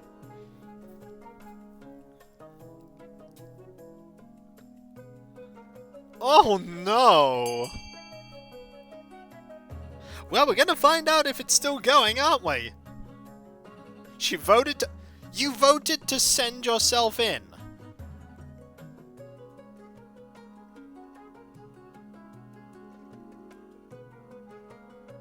You did? Fair dues? Me, your Serene Highness? You can't be serious! Despite Fledgling Phoenix's protest, the monarch's word is final. She is sent into the quarantine zone. You hope to hear back from her soon. Meanwhile... Veronica! I had something I wanted to ask of you. What can I do for you? As you surely know, I run a very successful lumber company back home in the East. But the current laws are a little restrictive for my trade. Lots of tariffs and regulations. You know how it is. I was hoping you could push for some changes in the council. Eliminate some of the more cumbersome quality standards for Eastern lumber, perhaps? You want me to give the East preferential treatment? I think it's only fair. The other regions just can't compete with us in the lumber trade anyway. Assemble the council. Haha, most pleasing. I'll see you there.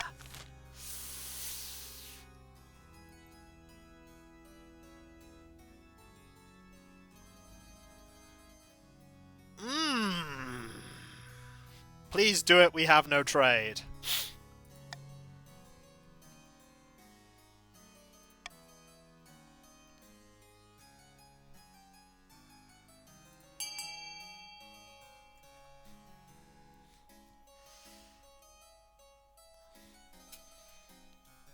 Oh no. Oh no. Oh no.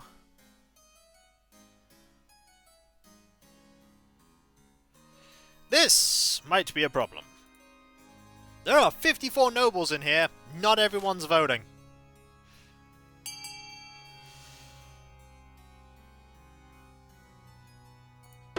This could be interesting. I see. I've underestimated the enemies in the council. That's unfortunate. The relaxation of standards across all the kingdom has the result of lowering production costs and boosting economies in all the regions. Unfortunately, it also leads to a lot of collapsed buildings and unavoidable accidents. Oops. Meanwhile... Your Majesty, a Lord Patrician by the name of Urbis 83 wants to present you with a new invention. Your Serene Highness, we are entering a modern age, a more humane age. Yet boxed executions are commonplace, decapitations where the head doesn't come off, or hangings where it does. No more! Behold! A wonderful merciful machine for removing heads quickly and painlessly. I call it the Urbis 83. He swishes away a cloth to reveal a huge machine of iron and wood. It has a hole for someone to place their head, and a heavy blade dangling ominously above it. The sight sends chills down your spine. How efficient. Precisely! With the Urbis 83, you'll send 12 heads a-rolling in the time it'd take an ordinary executioner to chop off a single neck. With a little funding, Your Majesty, I can distribute the Urbis 83 across the whole kingdom. Let's bring it to the council. You won't regret this!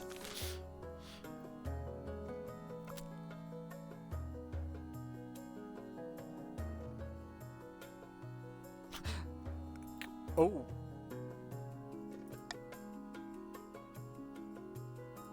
Oh dear. Oh dear. Oh dear! Oh no!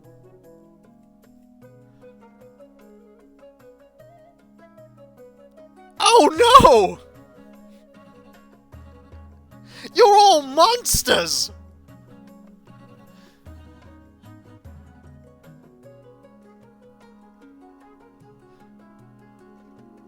It's the guillotines, Rithland.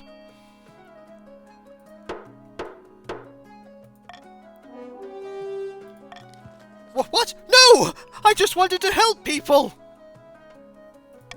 Lord Patrician Urbis 83 is dragged to the Urbis 83 by your watch captain, and his head is forced into the hole. No, please!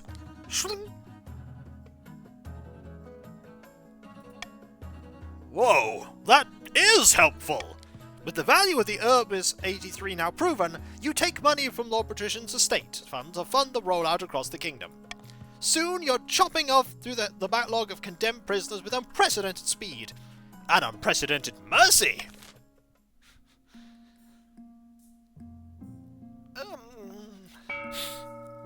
Okay!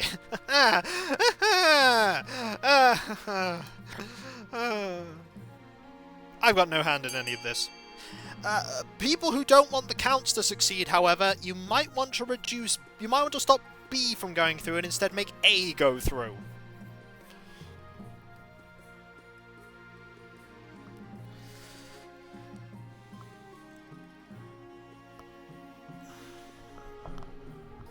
Just saying.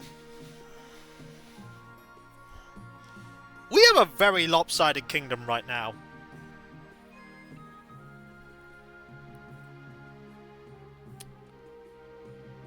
A and F. B and F. Okay. A and B. That's the best result. For everyone.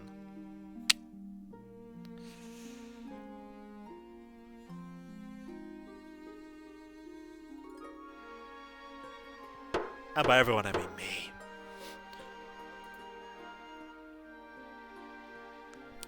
That aqueduct and that deer park. Beautiful.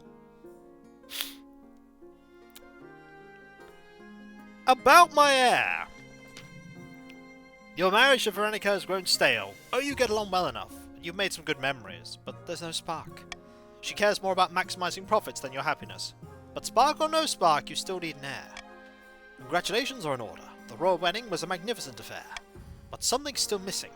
You need an heir.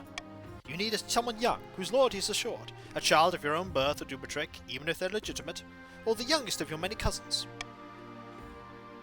My wife and I will have a child together. Ah, the traditional method.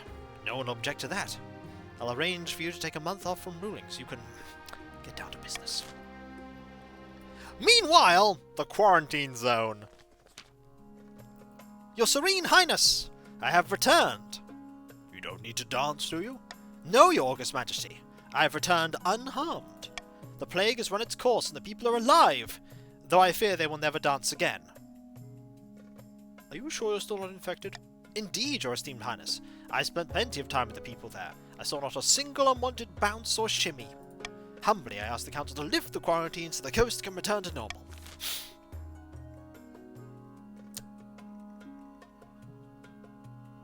I mean...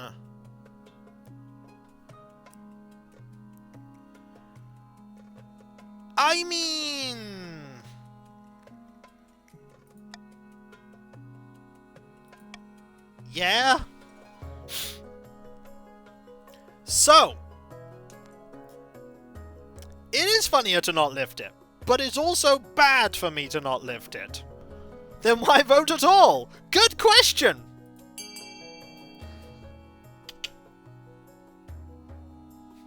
Now I'm not voting. Too late! So many choices. Look, I've presented an option before you. Here are your choices. We can A, lift the quarantine, or...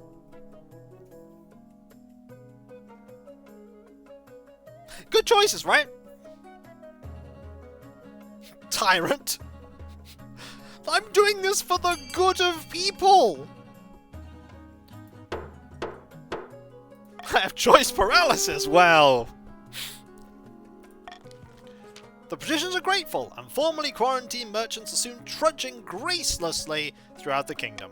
Although the former dances will never be the same, the region gradually returns to business as usual. Don't worry, we have this, which might be interesting. Your Majesty, help us! Count Happy but Bugger the Aces and plain the sky is! Not literally, I hope. No, he's making use of a common idiom, Your Majesty. Our taxes are 10 times higher than they've ever been. I can't even afford to feed my cows. It's true, Your Majesty. Count Happy Bookbug has been taxing his peasants at least twice as much as the next highest noble. It's been a hard year, Your Grace. I have barely any gold in my vault. I'm just doing what I can to stay afloat. What about this peasant's cows? A pox on my stupid cows. Let's see what the council thinks of this, hmm?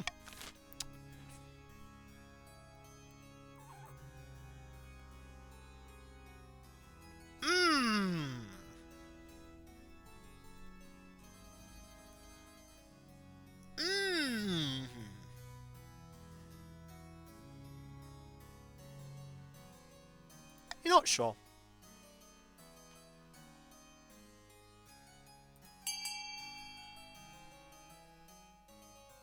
Yeah, everyone but the East don't want the East want B, nobody else wants B.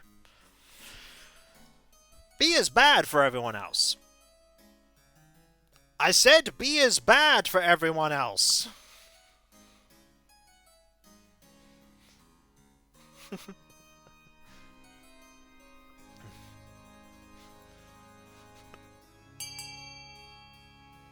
I'm gonna wait.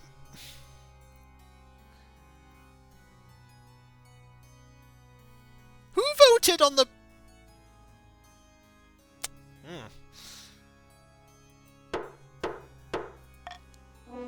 Throw Count Happy Bookbug into the dungeon to teach him a lesson. Blood and stars, not a dungeon! Why would you take the side of some poxy lowborn? Count Book Happy Bug is flung into your deepest cell, and his ill-gotten gains are confiscated. The other counts grumble at the imprisonment of their compatriot. Hey, Happy Bookbug II, you're now in. The good news is we're still sort of going. Kind of. Deep in the south, the grandee paces back and forth in their villa. I'm told that progress is slow. How could they be so blind, trusting in that fool of a monarch about everything after everything you've done? The grandees aim to raise the region's defiances to 8 or more, or ensure other regions start a rebellion. Meanwhile, back at the coast, Lord Patrician Cryotechnic has met with his co-conspirators once again. Wine is passed around in good measure. There seems little cause for celebration. It's no good. The labourers are losing momentum. If we can't keep up the pressure, they'll go back to living their normal lives in peace. Bah! Lazy good-for-nothings. Can't even get off their backsides for one measly revolt. We have to keep them unhappy. Don't allow the monarch time to stabilise. Gotta lower that stability. In the east, Count Happy Bookbug II and the Wizard Pestia are standing atop her grim, windowless tower, swept by howling winds and lashed by rain. I notice the kingdom is still aswarm with bees. What happened to our arrangement? Please, just give us a few more months. By Zenthia's ashes, I won't let you down. You better not, unless you want leprosy. The Count's aim is to lower all regions' combined farming to 14 or less. You know, I think I could afford a little bit of a tax break. And a bit of a tax increase.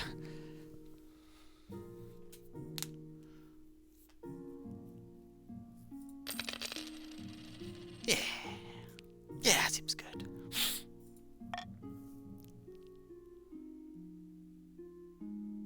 The Wandering Bard. Your Majesty, a travelling bard. She says she has come to compose a song for you. Not just any bard, Your Highness. The best in all the land. Sally Sixfingers, they call me. A song, you say? About me? Why, of course. I, in fact, have the tune and verse all but ready. I have saved my best work for you, my monarch. All I require is a subject. What should I tell the masses of you? What would you like to inspire? Teach them to fear me. I will do so, Your Highness, absolutely. Give me but a few weeks, and everyone within the Crownlands will know of your might. Pray, I need but a small payment of 500 for the time, a discounted rate for one esteemed such as yourself.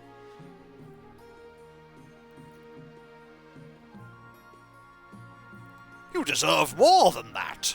How about 1,000? Oh, thank you, Your Majesty.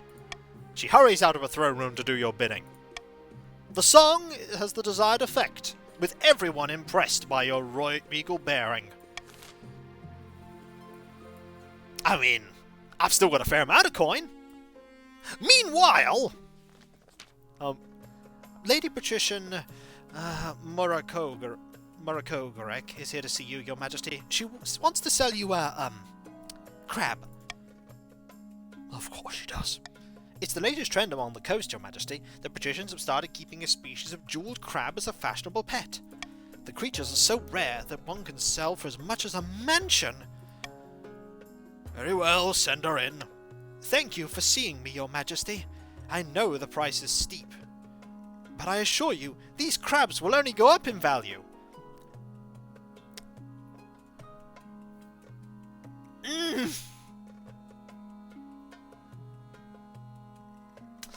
Is this a thinly veiled NFT parody? It might.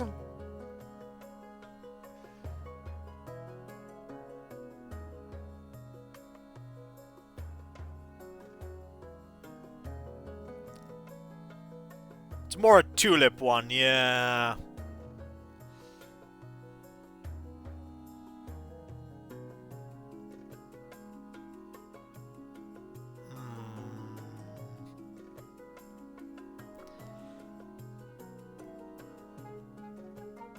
It has never failed.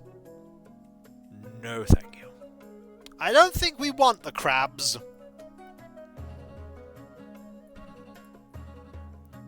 I feel like we don't want the crabs.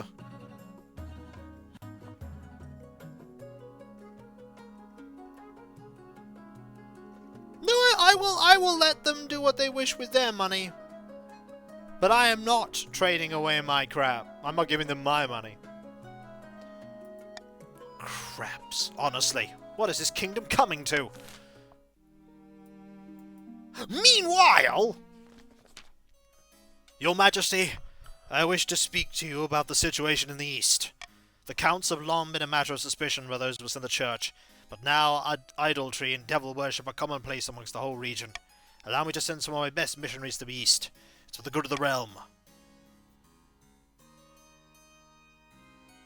You have my express permission. Wonderful! I'll make the preparations right away. The other regions are less thrilled that you did not consult the council about the Archbishop's request, but it doesn't stop the mission from going ahead as planned. Your stable and prosperous kingdom gives weight to the missionaries' words. How else would the kingdom be doing so well if not blessed by the ninth god himself? Turns out to be a rip-roaring success. Trust in the clergy is high, and so eastern peasants converted droves, whole cities at a time. The Archbishop is pleased. He even diverts some of the New Eastern tithe to you as thanks, topping up the treasury. We can deal with this. This is fine.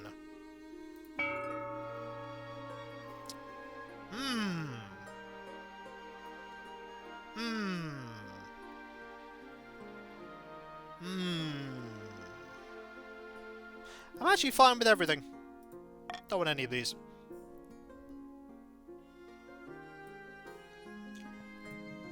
The songstress. Your Highness, a bard who calls herself a songstress has been making waves in the south. Her performances are attracting huge crowds. So huge that there have been brawls and stampedes as people push closer to the stage. There have been no deaths yet, but it's only a matter of time. With every concert, the riots get worse! What can we do to nip this in the bud? Ban her from performing, ensure her shows have adequate security, invite her to the palace, or it is not a matter for the council's attention.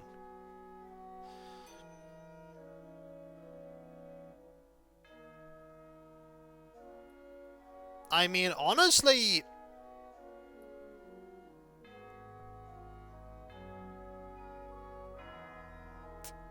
Honestly...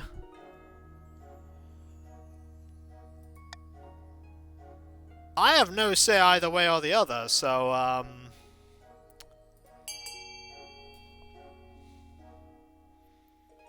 pre-show. I know what the patricians are going to vote for.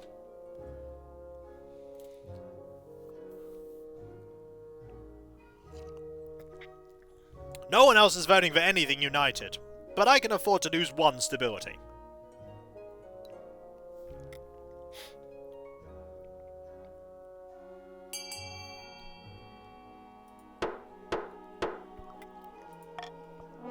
Not a matter for the council's attention. Very well, I suppose I'll just let this bard continue to stir up chaos on my lands. Over the next few weeks, the riots around the songstress's shows get worse. There are several deaths. What is so special about this woman's music? That's fine. It's fine! I just need to not worry about that. Meanwhile, the elderly Grandee Dorinda, the cousin many times removed of Grandee Simply Voltic, died in her sleep last week. She was nearly 90, would you believe? Better end than most of us get. Indeed, your majesty. She stayed at home in the south most of her time, enjoying herself. But she could have spent more time on her accounts. She died without a will, and my nobles are scrabbling for her estate. Grandee Dorinda was my relative. I wrote to her at least once a year. Of course the estate should be mine. My late great-grandfather used to play backgammon with her. He swore she intended to leave it to our family. My what is holy, that's a pitiful claim.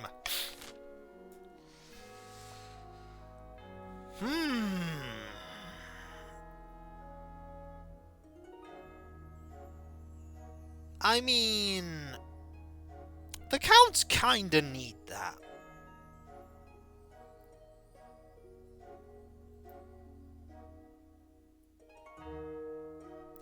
I don't know.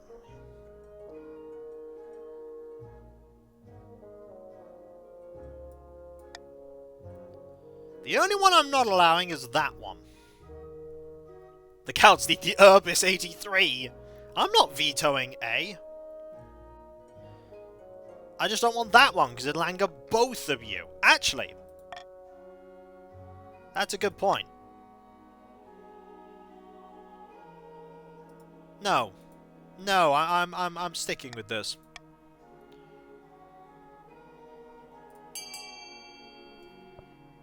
I'm sticking with this.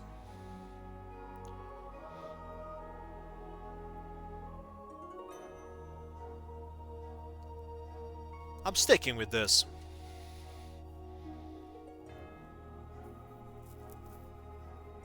Oof.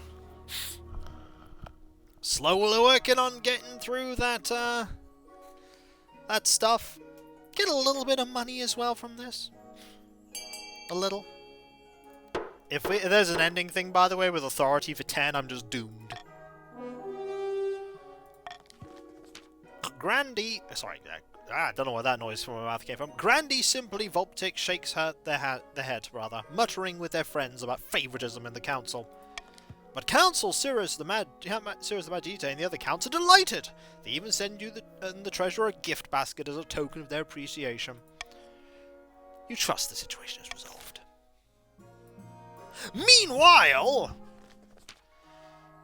Ninth above, your majesty. One of the peasants from my estate discovered something extraordinary. I was lost in the desert, herding my sheep, and I ran out of water. And I swear I heard the voice of the ninth god in my ear. He said, "Drink and be sustained, for you are faithful." Then an oasis bubbled up from the dry sand. Are you sure this wasn't a hallucination? By the ninth, no. The water has healing properties. A single sip fixed my sprained ankle. A true miracle in the south. This is marvellous news indeed. We must allow the kingdom's faithful to access these sacred waters, nay, the whole world! Wait a moment. For free, your highness?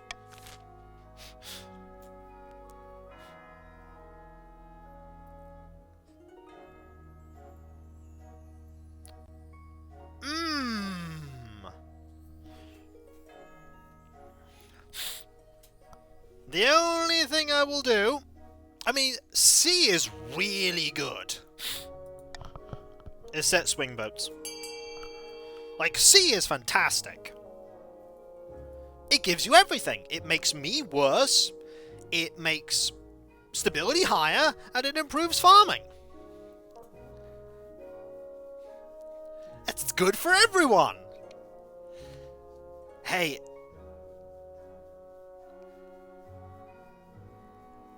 But it would seem like people don't want that. Counts, we need farming to go down. Yeah, this is true. I'm just going to leave it a little bit. I'm spiteful, so A. Alright. Okay.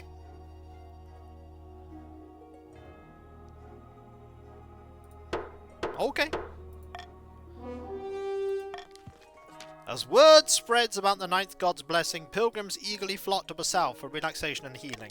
But the peasants complain that since the Ninth God spoke to a lowly shepherd, the site should be free to all. Some enterprising villagers sneak in at night and bathe in the waters, leaving only muddy footprints in their wake. I mean, this is okay, I can keep stability higher. Still balancing it. No reverse vote. We don't have that. Your heir... Oh, look! The crab bubble bursts! Who could have seen that coming? Your quest for an heir is finally complete. You stand before the council holding a small child in your arms. Should I die, I ask that my crown be passed on to...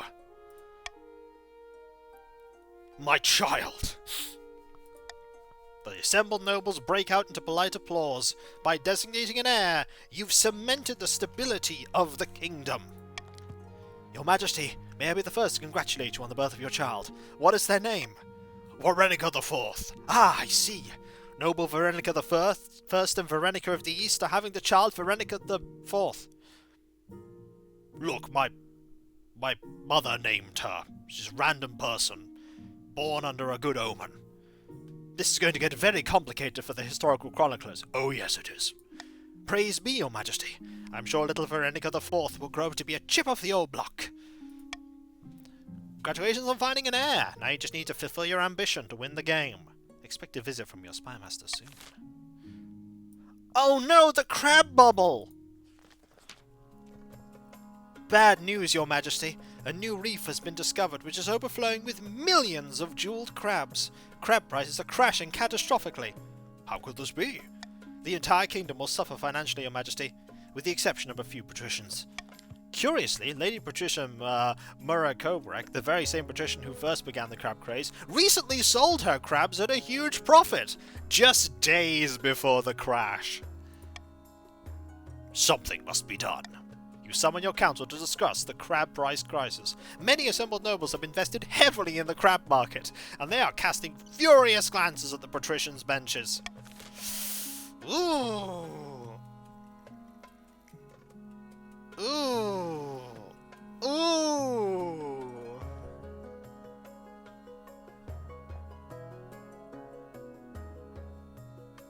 I mean,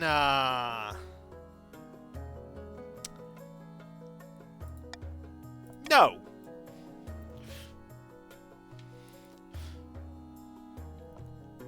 Arrest me, my lord.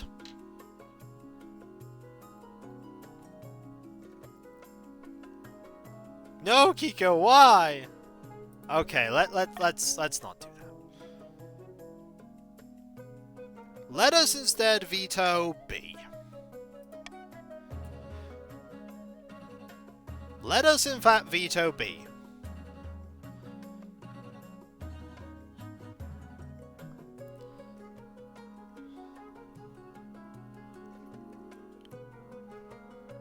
Money's okay now, I can do what I like with money. We're not going to do B.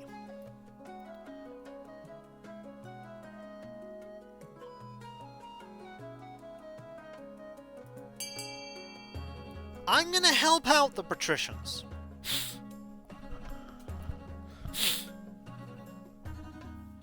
But apparently people want blood. People want blood! Might I say that you're all a bit, crabby about the situation?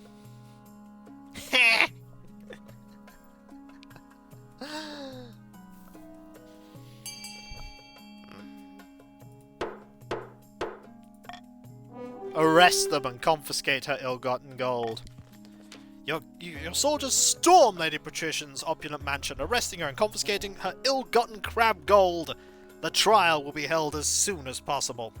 Outraged patricians protest that your actions are illegal and make a mockery of the law. Don't they know you're the monarch? Meanwhile... Your Holiness, ignore everything I said about the songstress. I was completely wrong. I hired her for a private performance to see what all the fuss was about, and by the 9th, I've never heard anything so beautiful. I was so moved, I immediately gave her all my money and keys to my manor. I think you're under some kind of spell. Perhaps I am, but if so, it was worth it to hear her sing. You simply must invite her to the palace for a performance. Your Majesty, this is deeply suspicious. We need to do something.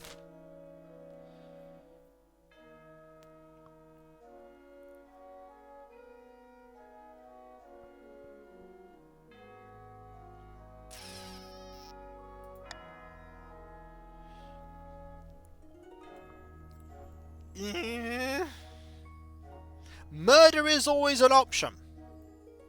It is one I am seriously considering. We could murder her.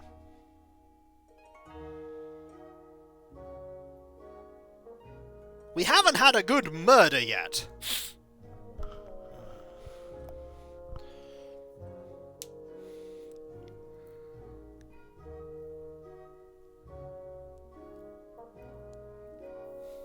Oh, this is very close. And Cav got to quote him. Hey, guess what? We haven't had a good murder yet. Assassinate her? Absolutely not! I won't let you! A flailing grandee helter-skelter has been to be removed from the council hall by the watch. Meanwhile, your spymaster heads out to hire an assassin. A pleasure to make your acquaintance, Your Majesty. I am here representing the Viper's child. You have a bard that needs to be silenced. Regrettably, it's the only way. Amazing, isn't it? How convenient it is when a problem goes away. Believe me, this songstress won't be a thorn in your side for long.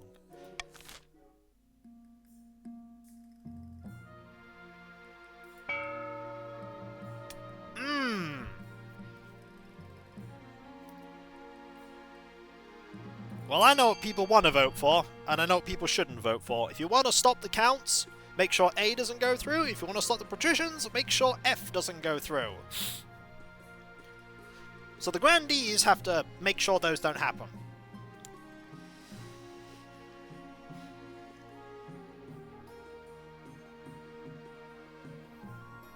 And of course, those are the two that are happening. Oh dear. Well, I think F's happening.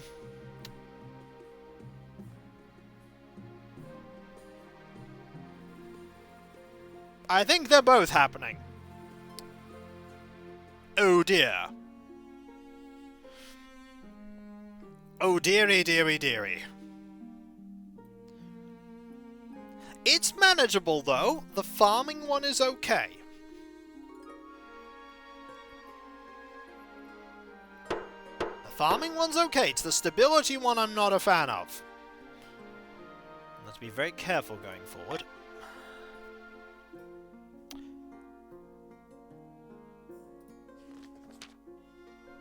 At the start of your reign, you said you wanted to be the greatest monarch who ever lived. You're well on track to achieve that aim. Well done, Your Majesty. But to shut down the nobles scheming for good, we need to build on that reputation. Your advisors have some ideas. We should crush those disloyal nobles, smash their armies, and force them to submit. On the other hand, Your Majesty, if you help us spread the zeal of the Ninth Church, the Church will lend our full support. With the backing of the Church, the nobles won't dare move against you. I think we're going to get elevated by the Church to the status of a living saint. A wise decision, Your Majesty. I'll send word to my priests. But of course, you need to be worthy. Your priority is to raise your authority to the kingdom's overall faith as much as you can. And of course, there can't be open rebellion among the nobles. It's not over yet. It's a night like any other. You're lying in your monarch-sized bed with your wife by your side, snoring gently. Something wakes you, a sudden and pressing lack of oxygen. You gasp for air, but none comes. A huge leathery brown python is wrapped around your throat.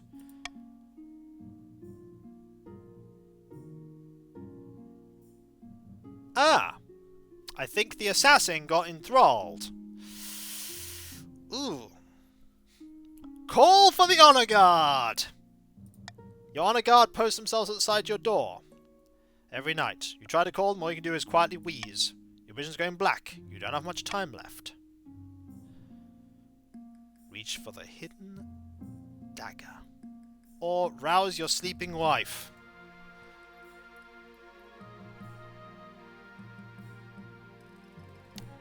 Dagger.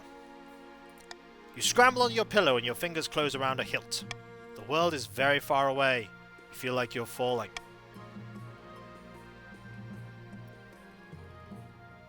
Stab the snake. Your tiny blade bounces off its tough scales. Thinking quickly, you plunge your dagger into the beast's eye and it recoils, hissing. You gasp for precious, precious air. Meanwhile, the python writhes into a new shape. A cloaked, hooded figure. You recognize the assassin you hired to kill the songstress. I thought the Viper's children never betrayed their employers. I am no longer a child of the Viper. The songstress is my mistress now, my goddess. At this point, your wife finally wakes up. Her eyes widen. Honor guard! Get in here right now! Upon hearing the shouting, your coastal gladiators burst into the bedchamber, their spears at the ready. Don't just stand there, do something! The honor guard and the assassin engage. Somehow, the lone killer downs several of them in an instant. Though they received only superficial cuts, they're already convulsing, their foam dribbling from their lips. Eventually, the assassin is cut down, but not before the coastal gladiators have been utterly decimated. The few survivors die within hours, also foaming. Darling, are you hurt? Seventh, take us. How could this happen to our own bedchamber? This is why you wear armor, folks. Your Majesty, are you alright?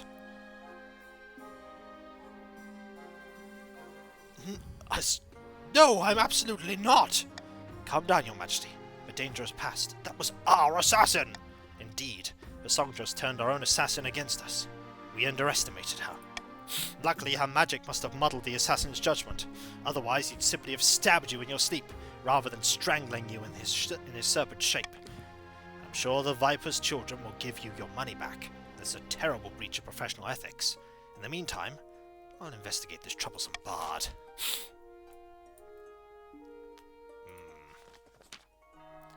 Your Majesty, about the treasures of the late Grandee Dorinda. I heard there was a necklace of rubies among them. Where is the necklace now? It is of utmost importance. I assume Count Cyrus the Mad DJ has it, and he will have no idea of the danger. By the 9th, a frail monk in the 7th century wrote of a ruby necklace that drove those around it to sin. I believe the late Grandee Dorinda had it in her collection. After all this time, it may have surfaced. Are you sure you just don't... She doesn't sound... She didn't sound very sinful. Count Cyrus the Mad DJ mentioned his relative playing backgammon with her, did he not? Gambling is a sin. Everyone knows it. The necklace should be destroyed. It could be tested, but the holy reagents will be expensive. You call the council to discuss the situation. Count Cyrus the Mad DJ looks exceedingly anxious. I'm sure there's no reason to seize this necklace, Your Highness. Surely the High Inquisitor is mistaken?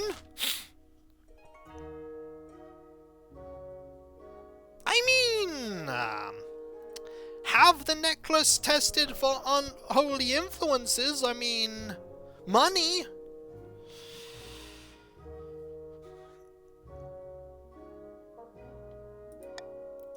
I'm gonna do this one. I can't stop. I can't force people to vote for it.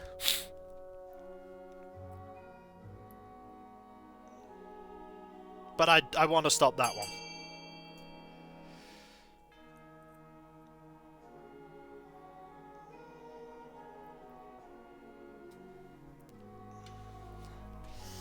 Oh dear. Who bets on backgammon? Apparently someone bets on backgammon. See, we'll help Kiko win. We don't want that. Yes, but A might also help Kiko win. It's just a chance.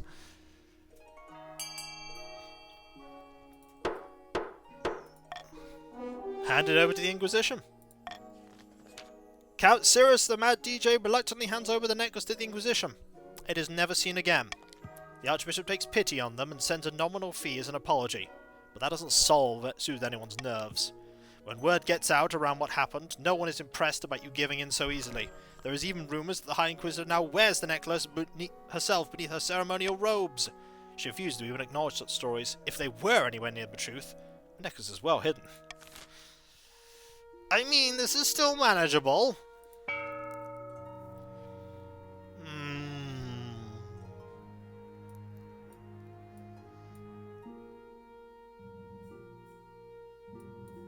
You know what? You all get a tax break.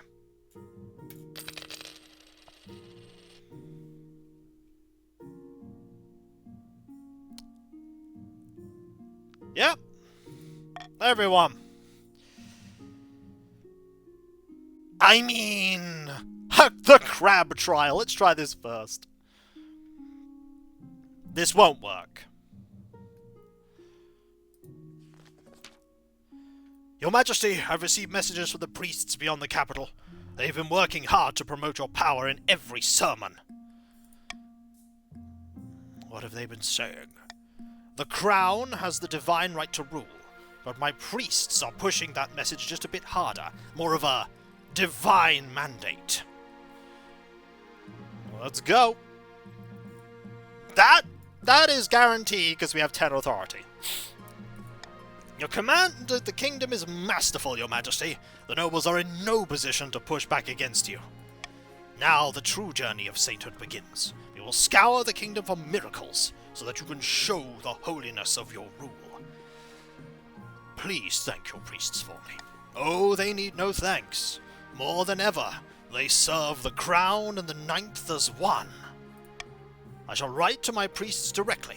They will investigate any potential miracles and send word once they find something. 50% chance.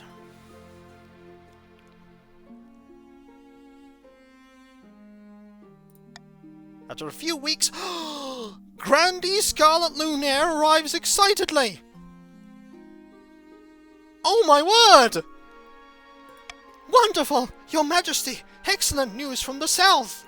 9 white gazelles were seen close to a Grandee's manor, and a group of Grandees followed them deep into the desert. There they found an ancient, forgotten church half buried in the scrubland. The gazelles vanished, leaving only a handful of fur. Not to mention that the southern crops suddenly flourished. This is why you don't buy crabs. Besides, you must recall how the ninth blessed the south with holy waters, and that a peasant reported a vision of you being blessed by the ninth. When the monarch's rule is holy, the ninth god rewards. Everyone agrees the signs are here. Sign of my power, I can feel it. And the ninth god's might, Your Majesty. Don't forget that. I will make preparations for the ceremony at St. Bertrand's Cathedral. I look forward to seeing you.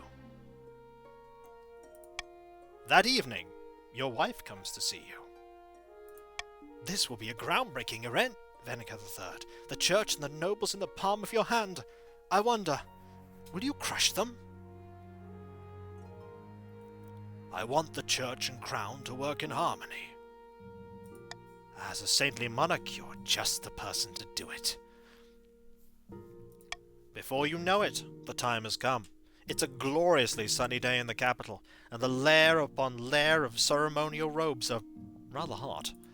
You stand before the Archbishop in St. Bertrand's Cathedral in front of the gathered nobles. Verenica stands beside you, her hand in yours. Ah, Verenica, Verenica, and Verenica. All together. The problem with the other events, Tiny Train, is they could have lowered my faith. All my authority. It's alright, one day we'll get... You can imagine the crab trial is... the Holy Tri Verenica. Off to the side, Veronica IV is watching excitedly. They occasionally do try to dash into the crowd, but their governess retrieves them each time. We gather before the power of the Ninth to witness the holy influence of Monica. Of Monarch, rather. Monica is one of the many names of the Ninth. What are the other names? Well, I mean, do you want to be here all day or all week? Holy influence of Monarch Veronica III. There follows a long sermon. I will smile respectfully. Oh! It goes on and on. Oh my word, look at that faith. But eventually, it's time for your blessing. Oh my! Oh my! A blanket of silence falls over the cathedral. You step forward and the Archbishop sprinkles holy water upon your brow. Yeah, the East went from 0 to 10 in one reign. That is more than 3. Perhaps you feel something. A warm glow, as if the Ninth God is watching. The power of the Ninth God bathes you in holy light. The nobles can never stand against you now. Rise once more, monarch of the kingdom and Saint Veronica III. May the Ninth bless this day. God bless this day. He will, your majesty. He will. Applause rises in the cathedral, echoing in the huge rafters. Surrounded by her red-robed devotees, the High Inquisitor is watching closely. After a moment, she applauds with the rest. At the next council session, the nobles arrive to find a cluster of inquisitors have joined your honor guard. What are they doing here? Since when does the Inquisition have a place in the council? By the Ninth. Hush! Do you want to be tried for heresy?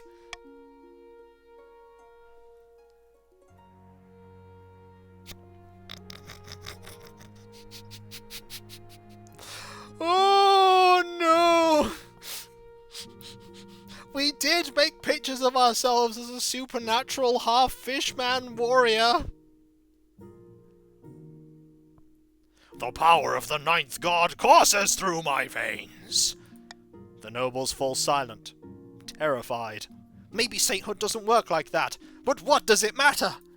Over the course of a day, even the boldest noble is quick to vote with the crown. It's so easy, relaxing, efficient. You finish early for the first time in months. With the church at your back, you have a license to do what you please, as long as you keep on the Ninth God's good side, of course. A long, glorious, and venerated reign awaits for Saint Veronica III.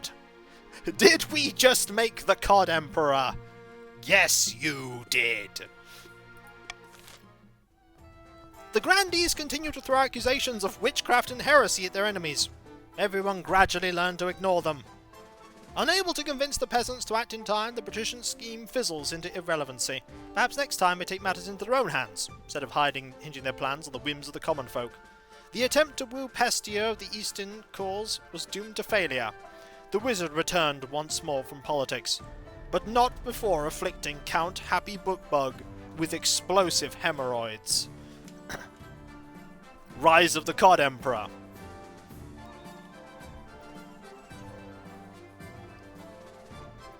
Praise be! Under Saint Veronica III's reign, the church was all-powerful. The only thing warmer than the hearts of believers were the heretics being burnt alive. Oh. The monarch died peacefully after another 15 years of devout rule. Legends say that an angel appeared at their bedside to bear them to the hereafter. Monarch Veronica III the Enlightened! It's kind of a grandee win in a way. Nobles! The wealthiest was fledgling Phoenix with 14.8 grand! And the poorest, PGW. 2 years was speedy. 2 years, 9 months. That's the kingdom. And that's... Oh, wow. Wow. We have so many stats.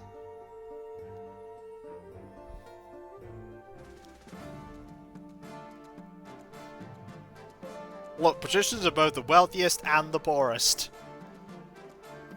Ironically, the next monarch is so zealously faithful that they pull the line. Yar, a pirate queen I'll be. We finished off one reign and we went straight into another. Oh. Next time we are totally gonna fail for the Veronica the 4th. I'm on Veronica the 4th. How am I on Veronica the 4th? I don't know. But I finally figured out that thing on how to get the game working when things go wrong.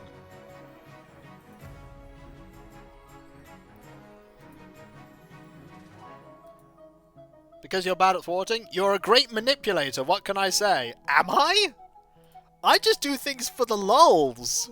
You swing us well. Oh, don't worry.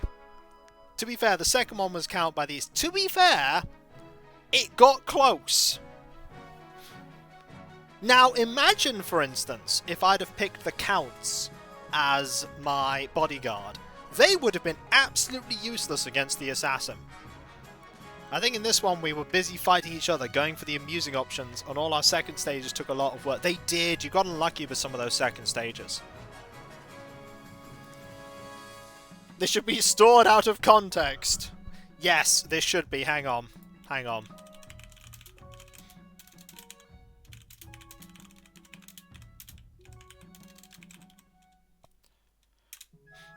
There you are. But you know what? It's a little early, but considering we just finished a reign, thank you ever so much everyone for being here. You're all absolutely fantastic and amazing and brilliant and wonderful.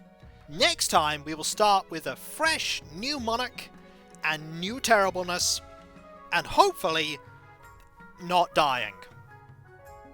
I can't win again. I can't win again. Glad to have you all here. A couple of things I need to quickly talk about though, starting off with my website, kikoskia.com. You can go there to check out my schedule. You can, but will I? You can meet with Tony Dusselom. You can also find links where you can buy my book, Aaron Hope. Then there is my Discord, where you can join a large and thriving community, which I'm often a part of. Old Dragon. Okay, we're going to raid Old Dragon. Thank you very much there, Cav. There's loads of places to talk about stuff, loads of emotes based on Let's Plays and streams past and present, and if you link your Twitch and Discord together, and you're subbed to me on Twitch, you can use the Twitch emotes on Discord, which is fantastic. There's also my Patreon, where you can pledge to support me in doing what I do. There's Let's Play stream-wise hidden behind paywalls, where there's a lot of stuff that goes behind the scenes that you typically do not see. Like, for instance, all the editing, impression, and test streams and test recordings and everything that makes all what I do reality. Actually, here's a fun thing. Old Dragon is also playing King of the Castle, so if anybody wants to carry on playing King of the Castle, you can do so in his stream. But, those that do pledge to me, by the way, not only get a different colored name on Discord and my deep and sincere thanks, you also get the ability to vote on the games that go into the shortlist for the Patreon voted game. That's why I chose to redeem that. It's a good idea. There's also my YouTube channel, both of them. Kikoskia for the Let's Plays on all the older Twitch streams, nearly 16 years of content, 10,000 videos, so old, and KikVodskia, which is the newer VOD-only channel.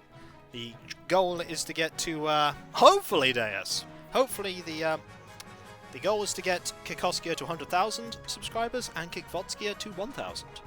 And remember, both like engagement, so liking and commenting on the videos helps them out, and subscribing too. And if you're not subscribed, press that bell for those notifications. Then there is my Twitter, and my Discord, Mastodon, Blue Sky, and also the YouTube community tab. Loads of places you can go check out my stuff, and they can get notifications about when I start streaming, when my Let's Play videos go live, and all kinds of random other stuff.